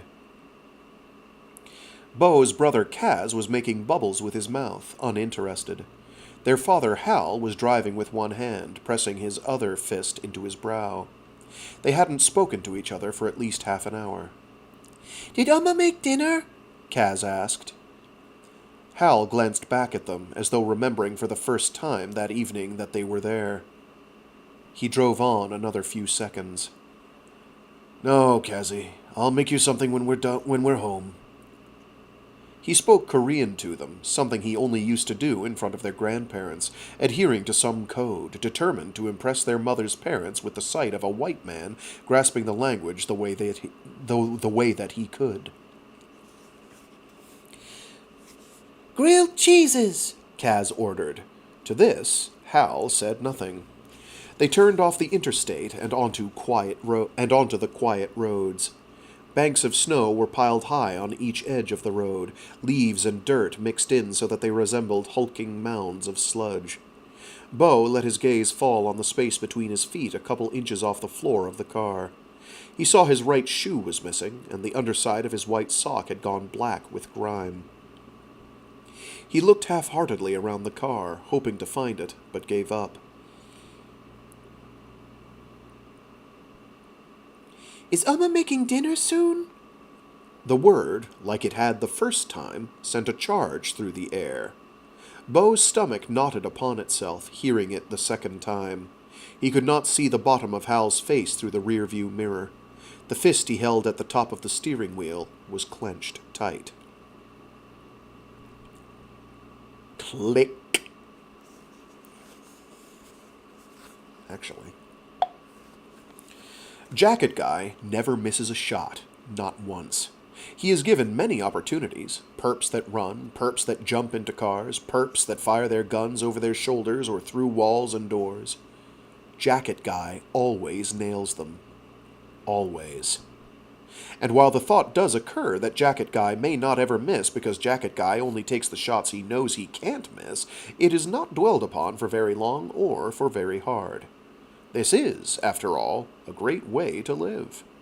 Jacket Guy may lay claim to an absolutely perfect shooting record, in rain, in wind, in the dark, while running, while hanging from buildings, while fighting through busy and unsuspecting crowds. And it completely works. It's perfect, and nobody can question his authority on the matter. It cannot be disproven, and never will. Jacket Guy has a name, but wears the same jacket every episode, so he's Jacket Guy, and it is not a lack of interest in Jacket Guy's real name that has effectively erased it from existence in this viewer's mind, but rather an easier route to identification. It has never been particularly important what Jacket Guy's name is, or what Jacket Guy's commanding officer's name is, or what Jacket Guy's Girl of the Week's name is. The allure of Jacket Guy has always been the yarn. It is generally understood that Jacket Guy lives through a great many yarns that do not eventually make it to air because they are not the most interesting, nor the most perfectly portioned for Jacket Guy's 9/8 central time slot.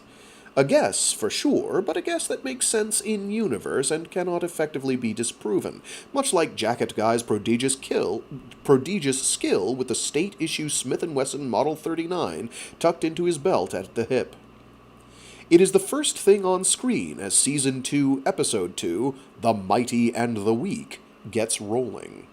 Close camera trained on the handle of the 39, pan out to Jacket Guy, and his jacket, headed inside the precinct gnashing his teeth on a steaming hot dog. A cinematographic move that accentuates Jacket Guy's humanity and hints at a life outside his work that portends itself as lonely and grim as anyone may easily picture. Jacket Guy's commanding officer scolds him for the hot dog, warning him that the cart on 71st once gave his wife food poisoning for 3 days. Don't joke, says Jacket Guy. You don't have a wife. Funny. I want you to get your ass to the Macaulay shipyards. Homicide called in this morning. Perp. That's for you to decide. Their voices are blurred by the sounds of a busy office, raggedy men in handcuffs being walked to the jail cells in the back by petty officers. Jacket Guy almost rolls his eyes. I'm not your guy. I don't know the first thing about Little China, he says, throwing the rest of his hot dog in the trash. Douche Cop pushes past on his way out, earning looks but no words.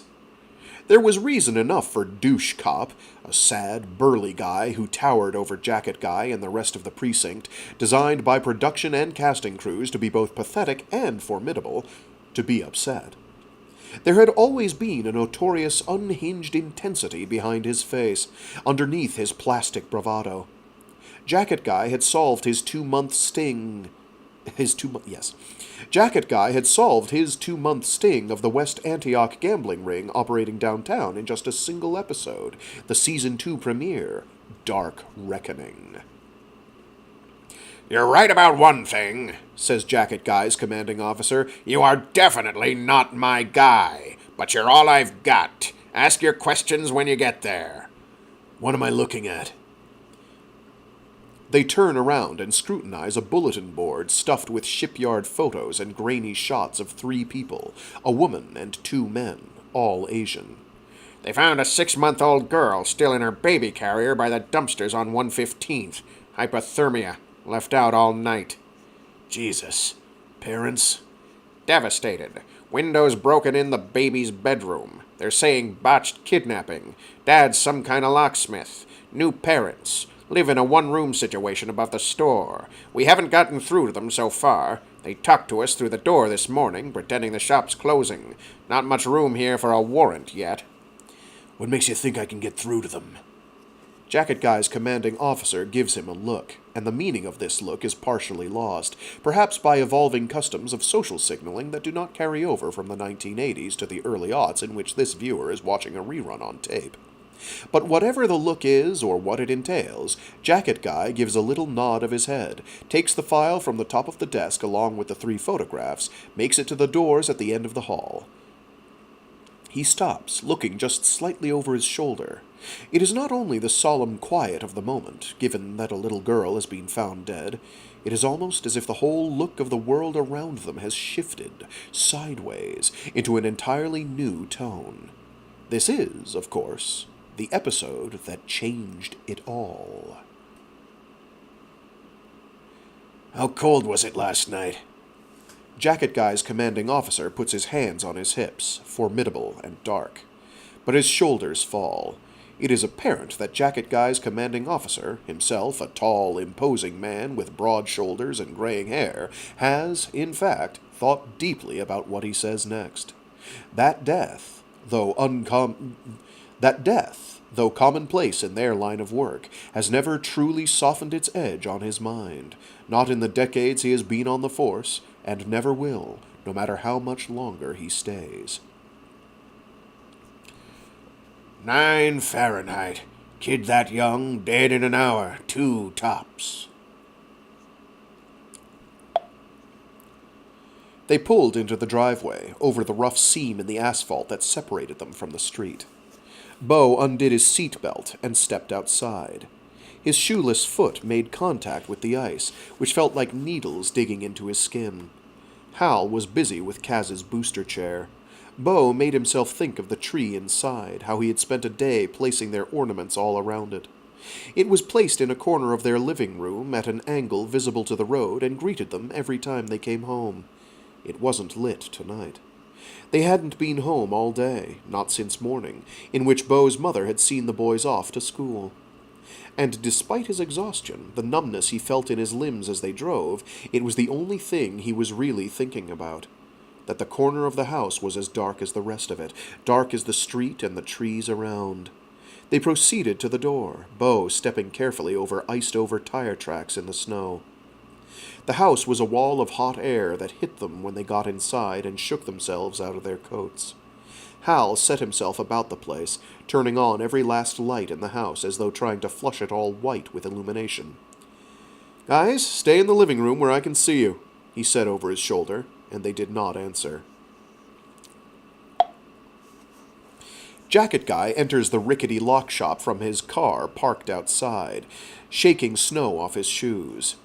An old Asian man sits at the counter, counting bills, lifting his eyes up to meet him across the counter when he approaches. Each spends a few moments staring at the other. "You own this place?" The old man speaks a few syllables, shy and without moving his lips. Jacket Guy looks around for help, but the shop is empty. The face is one of the photos he'd received from the precinct. It has been several stops along the way to decipher the lock shop's location from passerby he'd managed to stop on the street. The address he has been given does little to place him accurately among the makeshift shacks and cobbled alleys. Little China was a twisting maze of alleys just outside the Macaulay shipyard. Jacket Guy had been silent, passing under several strings hung up between apartments with ragged white clothes hanging from each, glancing only briefly up at them. His breaths, even in the store, come away as a fog.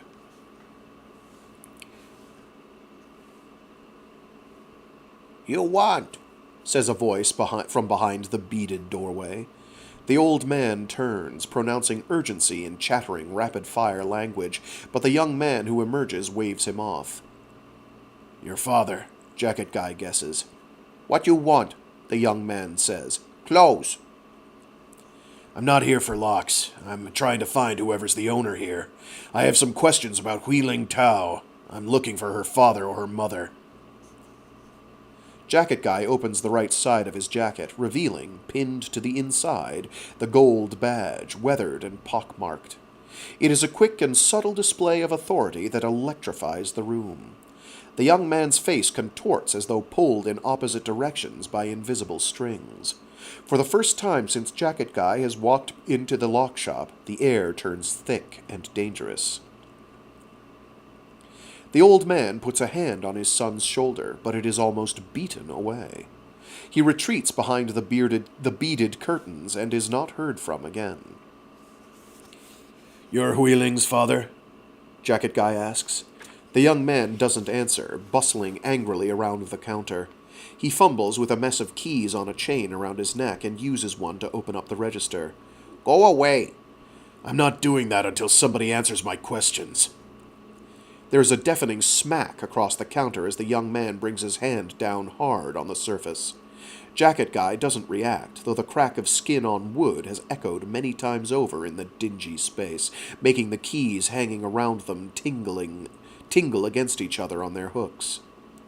It is a sound that suggests making it caused a great deal of pain to the young man's hands, but he is trying not to show it. The young man turns around, facing Jacket Guy with their noses only 6 inches apart. "What there talk?" he says quietly. "Huiling dead. No talk. Get out." "Do you know anybody who might have had a reason to hurt you or her?" "Don't know nobody. 10, 15 people in my store every day. No work. My Baba know nothing. Baba half blind, not see anything." "What about your wife? Is she upstairs during the day?" Jacket Guy asks several more questions that go unanswered. The young man leaves the counter and begins to tinker on a work table off by the doors. For a minute, the sounds of his tools are the only noise in the store. Jacket Guy puts a hand through his hair, and his exhaustion, set against the hard overhead lights, is painfully apparent.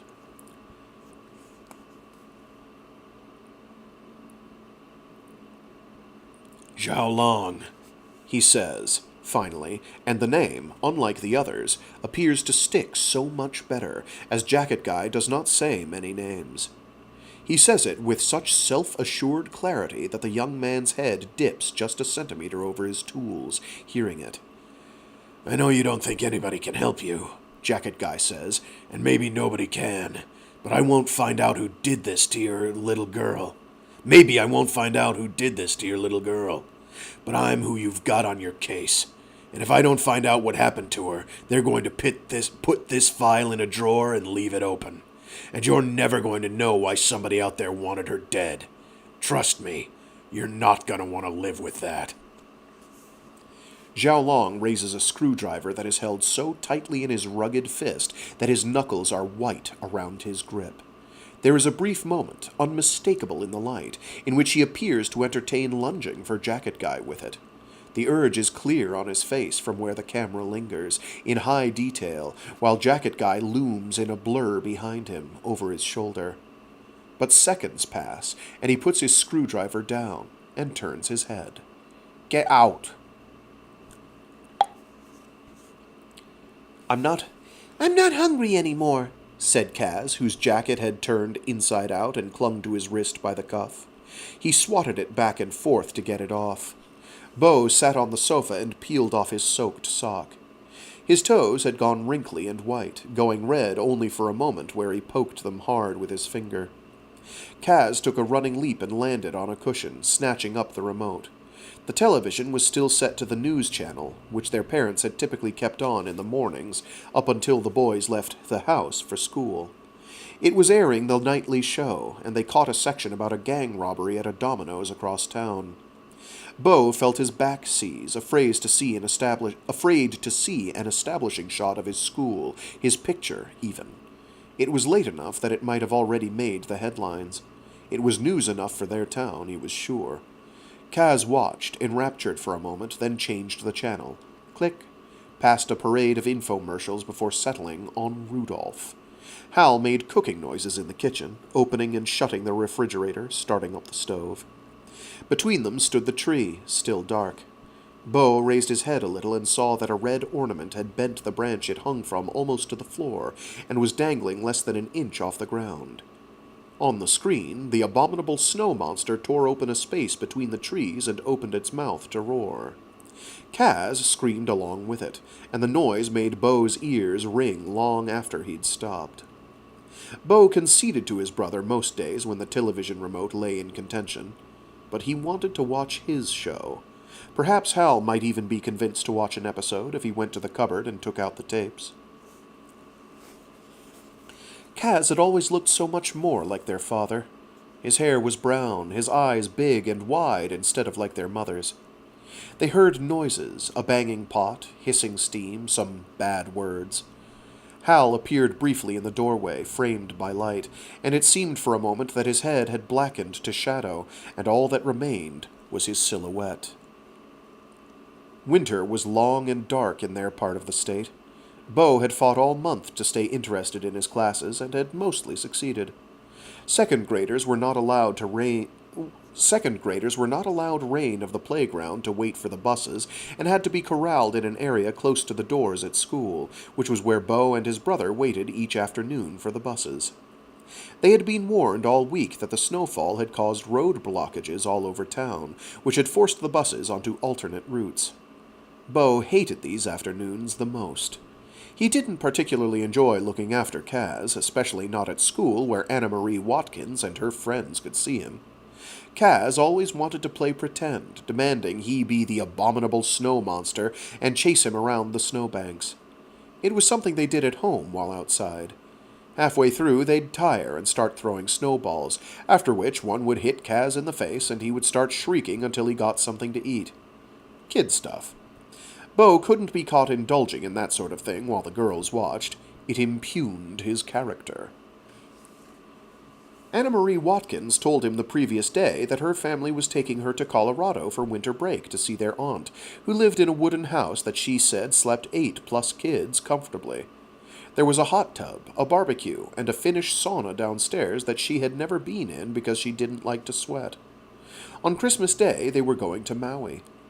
Bo had never heard of going away for Christmas, especially to some place that didn't have any Christmas trees, but that was what Anna Marie Watkins had said, and without sounding at all like she was lying or exaggerating for dramatic effect, and so he had believed her. The only Christmas he had ever traveled was to their cousins in Miami one year, and the trip, which had required a connecting flight, had been so difficult that his parents had vowed never to fly so near to the holidays again. He knew enough to know that they didn't have money for things like a trip to Maui, but he still enjoyed hearing Anna Marie Watkins talk about it, describing it all to him so that he might picture it for himself. And so he'd woken up today, the last day of school for 2 whole weeks, thinking singularly of the Watkins vacation. He dared not ask if they could travel for the holidays, knowing what his mother and father would say, but didn't police himself so harshly as to avoid imagining the possibility. They sat now at the table, in front of 3 bowls of cornflakes with whole milk. Hal had thrown the remnants of the cheese still burned onto the pan into the trash. It seemed silly. It had only been a number of hours. It was strange how much could be bent around time to look so different on the other side. Hal ate wordlessly. Kaz dripped milk all over his side of the table as he ate. It ran in rivulets down his chin. Bo hadn't touched his food, stirring the flakes into soggy meal while taking small glances his father's way. The three of them stared into different spaces somewhere beyond the walls of their kitchen. It had been so loud and bright in the hospital. By comparison, the soft yellow light from the lamps around them made their surroundings old, near rotten. "Guys," Hal said, finally, and both boys looked his way. He turned words over in his mouth, trying to choose. "I'm going to call your grandparents after dinner, figure some things out. We're going to talk about some things I don't want you to hear, so after you clean up, I want you both upstairs and get ready for bed." "Mama always reads me a book before bed," Kaz said. A dark line crossed Hal's face. He placed his hands flat on the table. "I can't read you something tonight, Kazzy. I'll be busy. Why don't you ask Bo?" "I don't like Bo reading," Kaz said, sticking his lip out like a shelf. "Mama always reads me a book." Hal looked at him for a long time, at the pouty face he made with milk all over the front of his shirt. He let out his breath, and the air seemed to come from his shoulders. They sagged as though deflating. Their father was hugely, inhumanly tall, so much taller than their mother. When he put them on his shoulders, they felt as though they could touch stars, bend the curve of the world back around to them. On his left ring finger was the gold band. Bo wondered if he would take it off tonight. Wait until the morning, maybe. "I'll read you whatever you want tomorrow, Kazzy." "No!" Kaz pounded his palm onto the table, causing vibrations that unsettled their places. "No, no, no!" He pounded again and again until he'd tired himself out. Bo realized his hands had fallen to his sides and were clenched into fists. He blinked, finding wetness in the corner of one eye.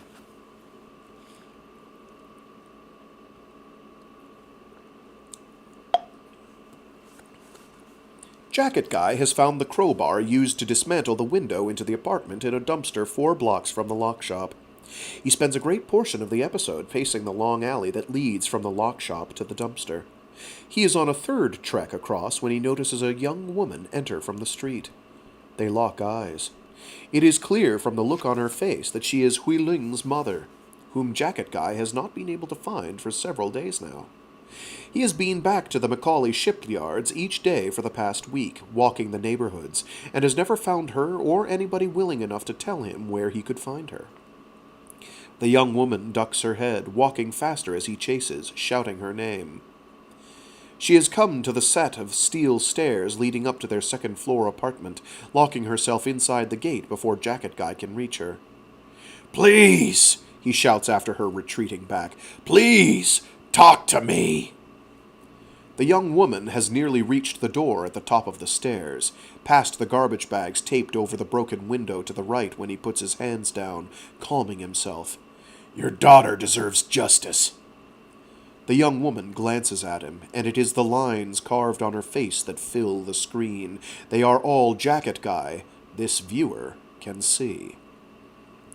"Not care," she says, quietly. "Police come last week, not care, either. You care justice? You want? Somebody come and break windows. Somebody take Hui Ling and leave her in the street. Trash. You all same. You laugh. Us animal to you." "That's not true." "Lie."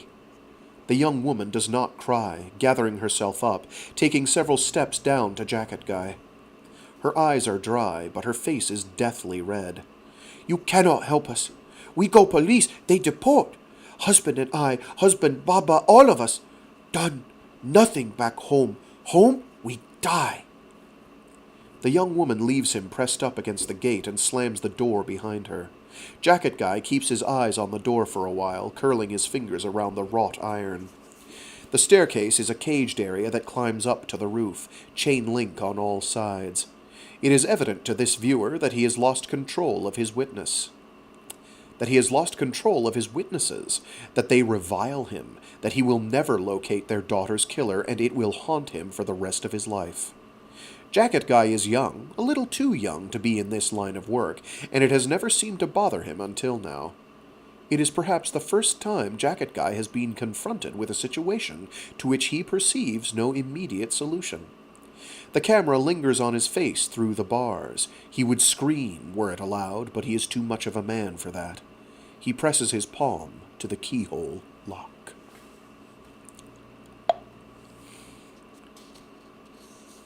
Kaz pounded his fists a few more times against the table, petering out his strength, giggling to himself, having already forgotten his anger. At last, Hal noticed Bo's full bowl. "Bo, not hungry?" Bo shook his head, forcing his lips shut. He felt along the outside of his pocket the little lump of paper, the crumpled visitor's pass he'd unstuck from the front of his shirt as they found their car in the hospital parking lot, and come home. He curled his fingers around it, felt Hal's hand on his chin. "You want to watch that episode with me tonight?" Though the idea had crossed his mind favorably just minutes earlier, Bo shook his head, confronted with the look on Hal's face. He did not want it anymore, not like this. He remembered the day Hal had set the tapes in front of him just a few years earlier. "The greatest TV show on the face of the planet," he called it. "I loved these when I was a kid. I've been waiting to show them to you until you were old enough." They fell in love with the darkness, the grit, and fog. Bo's mother protested, but only lightly. She saw how happy it made them, the words and energy it seemed to bring out of him. Bo sat there, shaking his head, and felt his eyes grow hot. Hal grew pale. Bo, "Appa, can I watch Rudolph?" Kaz said loudly, swinging his legs back and forth from his chair. "I'm done eating. Can I go watch?" Bo raised his eyes just an inch to see Hal's looking back at him over the noise. In that moment, Bo pictured the bus that arrived that morning, the way he had raised his arms and accepted a hug and kiss from his mother before pulling Kaz's hand out the door toward the street. Hal had already gone to work like most mornings, but had promised to come home before dinner. He worked in a plant that printed copies of local newspapers and had taken the boys there on a weekend. They'd wandered through the machines, huge, hulking ones that spun sheets of paper high over their heads and drew them like threads from big rolls of it as large as bales of hay. Hal had taken them to a stool on the right side of a conveyor that ran the length of the floor, almost too big to be seen all at once, curled together in angled variations like an imposing and guarded creature. On the bus that morning, Bo had spied from the seat he shared with his brother near the back from the vague form of his mother in the window, arranging the pillows on the sofa, her shoulder just barely touching the tree, already lit. It happened just 20 minutes after they had arrived at school. Kaz had been herded to his class by one of the teachers, and Bo had settled his backpack in his proper cubby.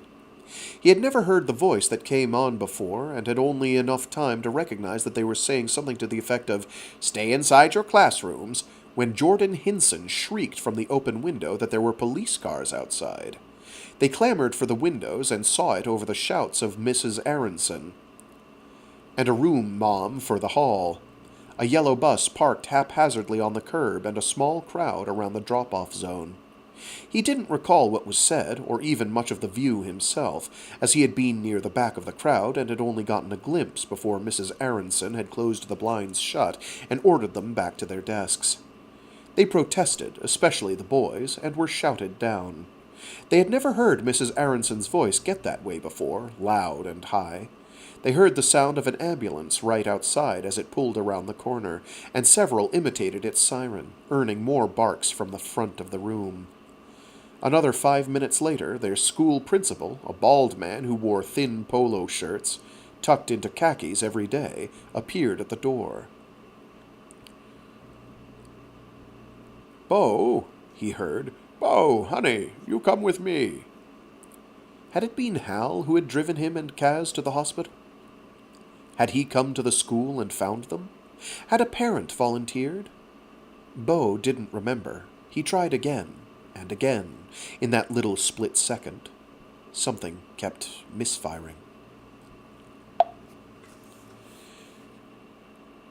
"Xiaolong and Fan Fan are going to be deported in 2 weeks," says Jacket Guy, back at the precinct. I got it out of her. She told me if they went to the police and we kept snooping around, they'd be sent back to China, but it's not true. I found the transcripts in the courthouse records. Xiao Long's been appealing their case for months now. No dice. This doesn't fly. Why wouldn't Fan Fan know about this? His CO asks. He must not have told her. He's been to court alone every time. I have the visitor logs. Still, why keep it a secret? He asks. Jacket Guy turns away from the bulletin board, facing the window. It is dark. From where he stands, he can see tendrils of steam coming off the buildings. In the distance, the steelwork that marks Little China. He'd never paid it much attention before. All of the city had long become alien to him, no longer a place where people lived quiet lives, but a maze of interlocking pathways, hideaways, dark corners where shadowy figures lurked. But Little China, more alien still. He is thinking it when something in his face changes, amid a swell of music that cuts to silence. The lock. The lock on the stairway cage. It had been worn, slightly, but not forced. He recalled the path up the stairs to the window, shattered and taped over. There was no other way inside the fire escape. Whoever had taken Hui Ling had used a key. One of a number of keys. Perhaps in a mess of keys hanging off the end of a chain necklace. Holy! He is already running for the door, past his commanding officer's repeated yells, sprinting to his car.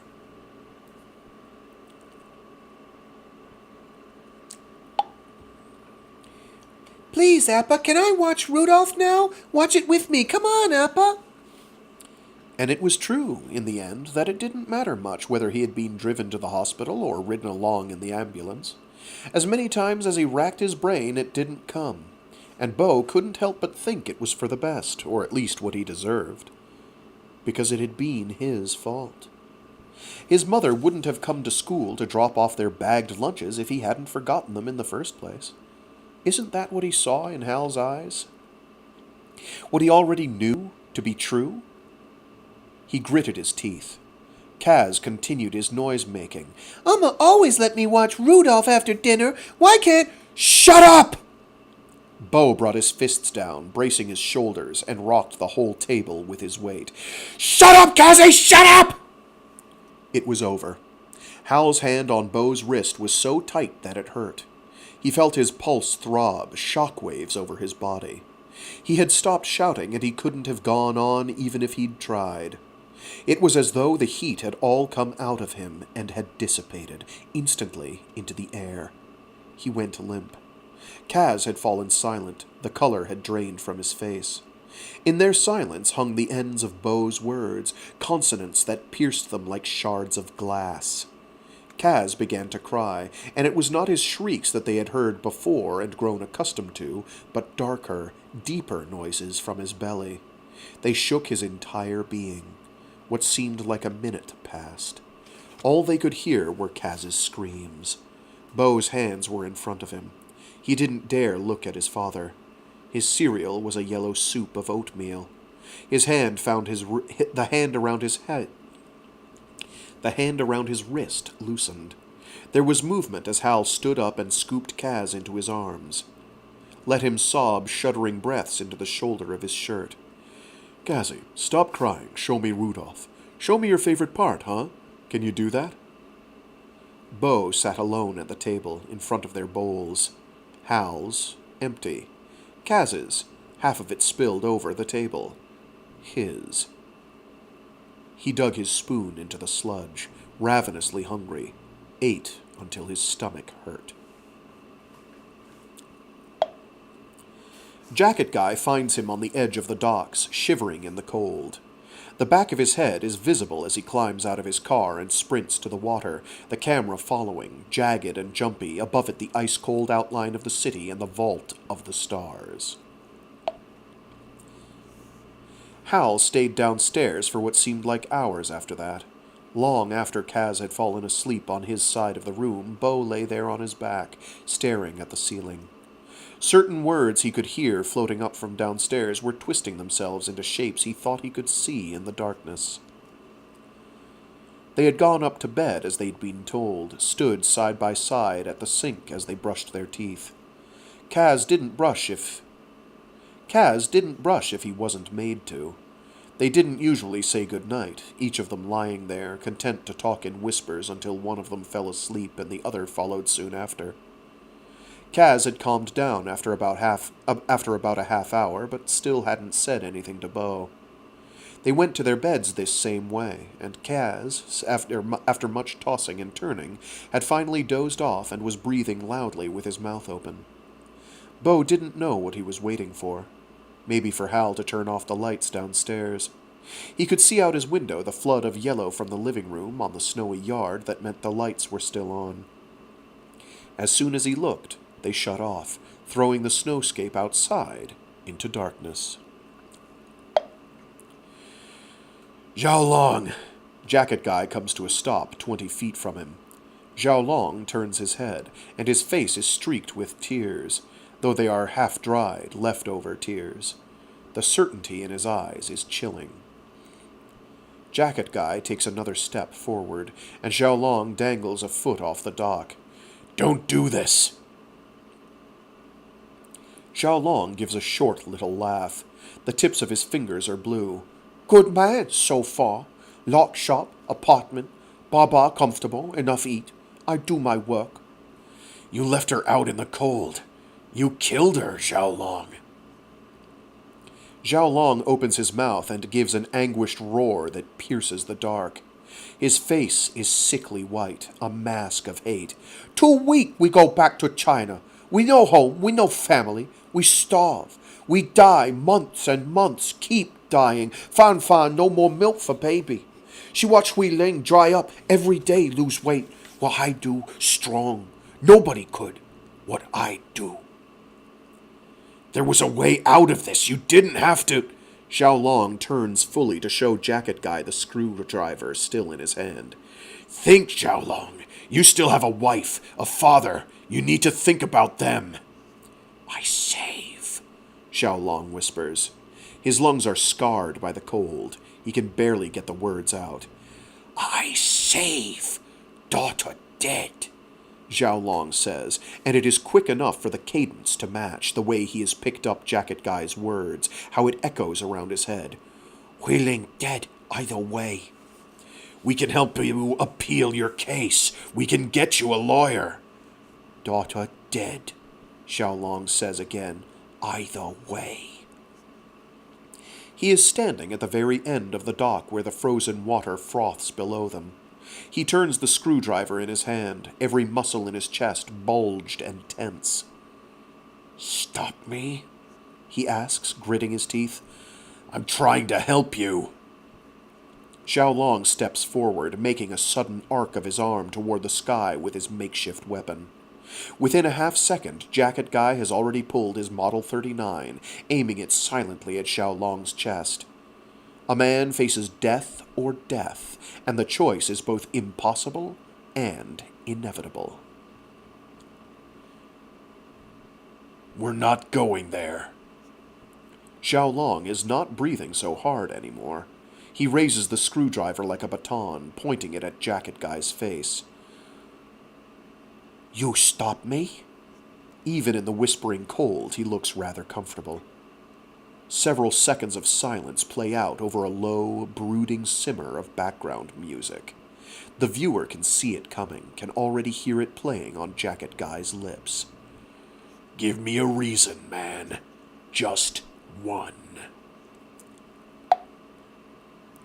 Below, he heard the stairs creaking.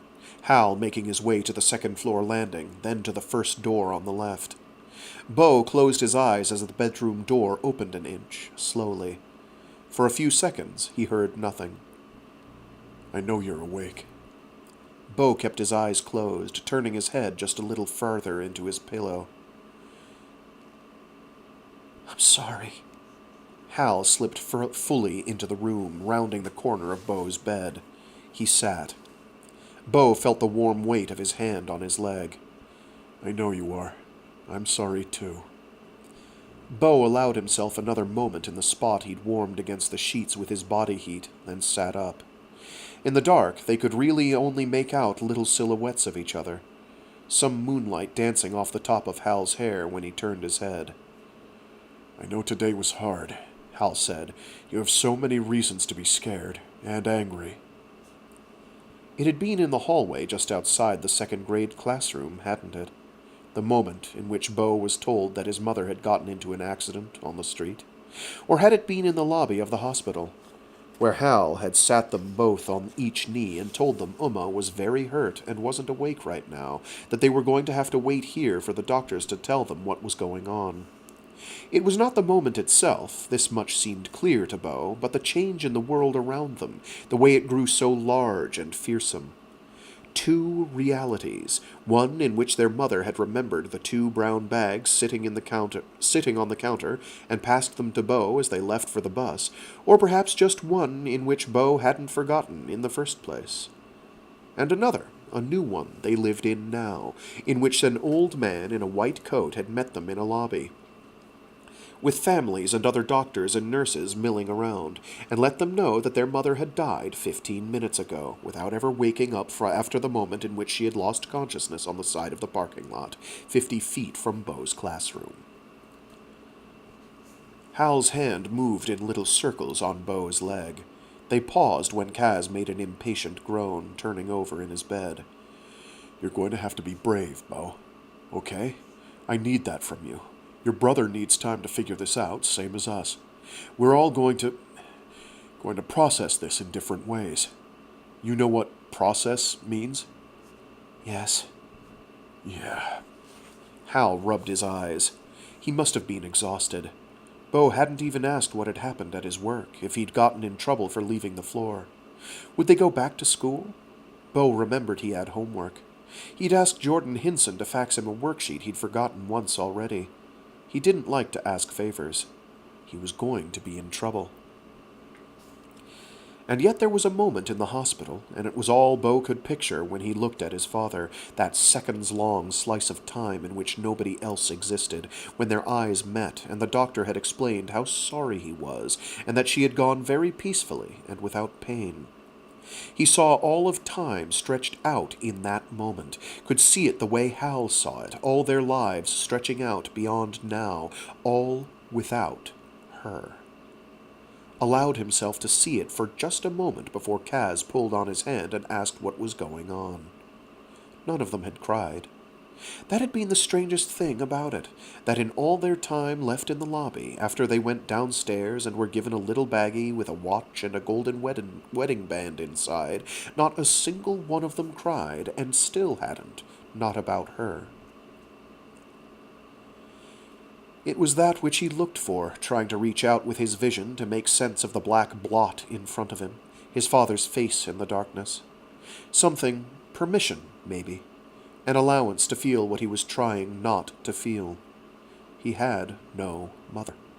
On Christmas Day, they'd steam fresh white rice and make spicy curry from the little packet of dry powder in the pantry. They'd open the little pile of presents under the tree. They'd sit and watch the snow fall. All without her. Zhao Long, says Jacket Guy, taking more furtive steps. Zhao Long, listen to me. It comes very quickly after that. Zhao Long steps backward off the platform, his body falling out of sight over the side of the dock. Jacket Guy roars and lunges for him, but it is too late. Zhao Long hits the water, disappearing under. The punch to his chest by the freezing cold is assumed to be quick and subtle. Jacket Guy watches the inky black surface, hoping against hope. But nobody surfaces. Like a stone, he is already sunk below, succumbed. Lights appear over Jacket Guy's shoulder. Cars pull in beside his unmarked sedan, blaring their sirens. Jacket Guy gets to his feet. The camera lingers on his back.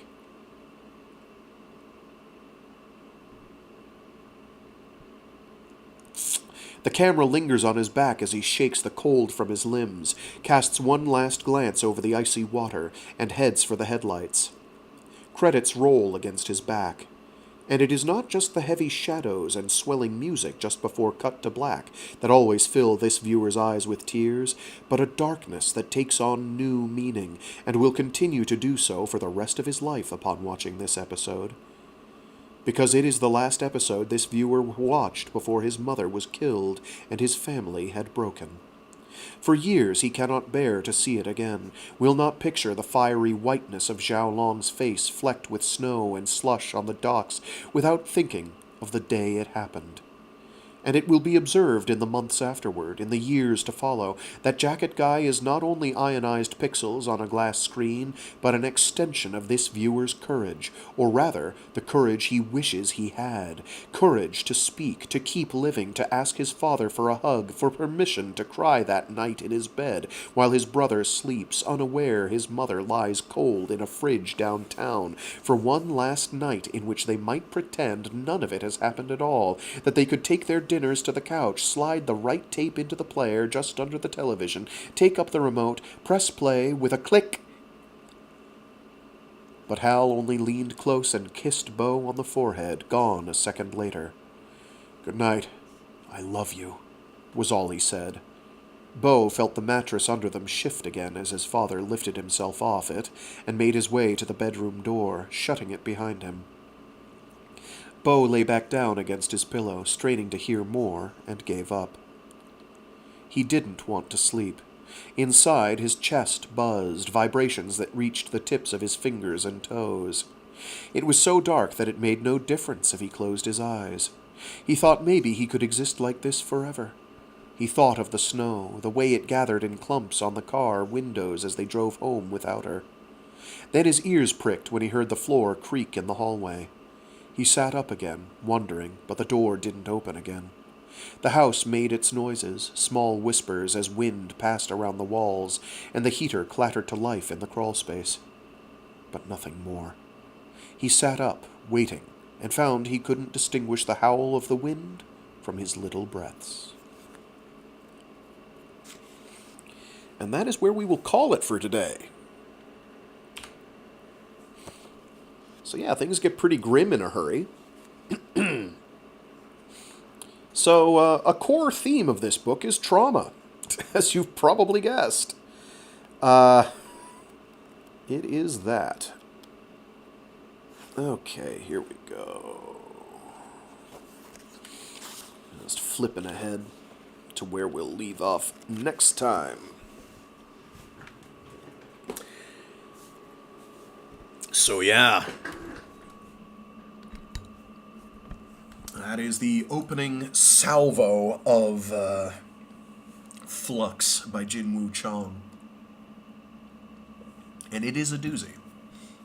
It is going places, though, but it hits you hard fairly early.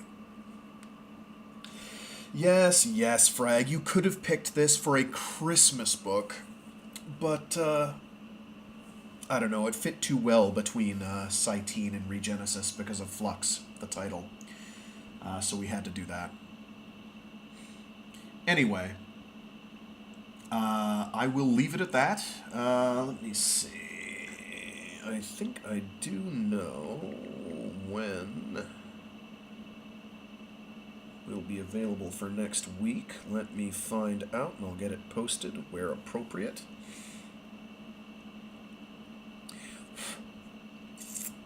Jeez, that's going to be fun. Wednesday, Thursday of next week. Good times. Good times. Anyway, until next time, practically a week from now.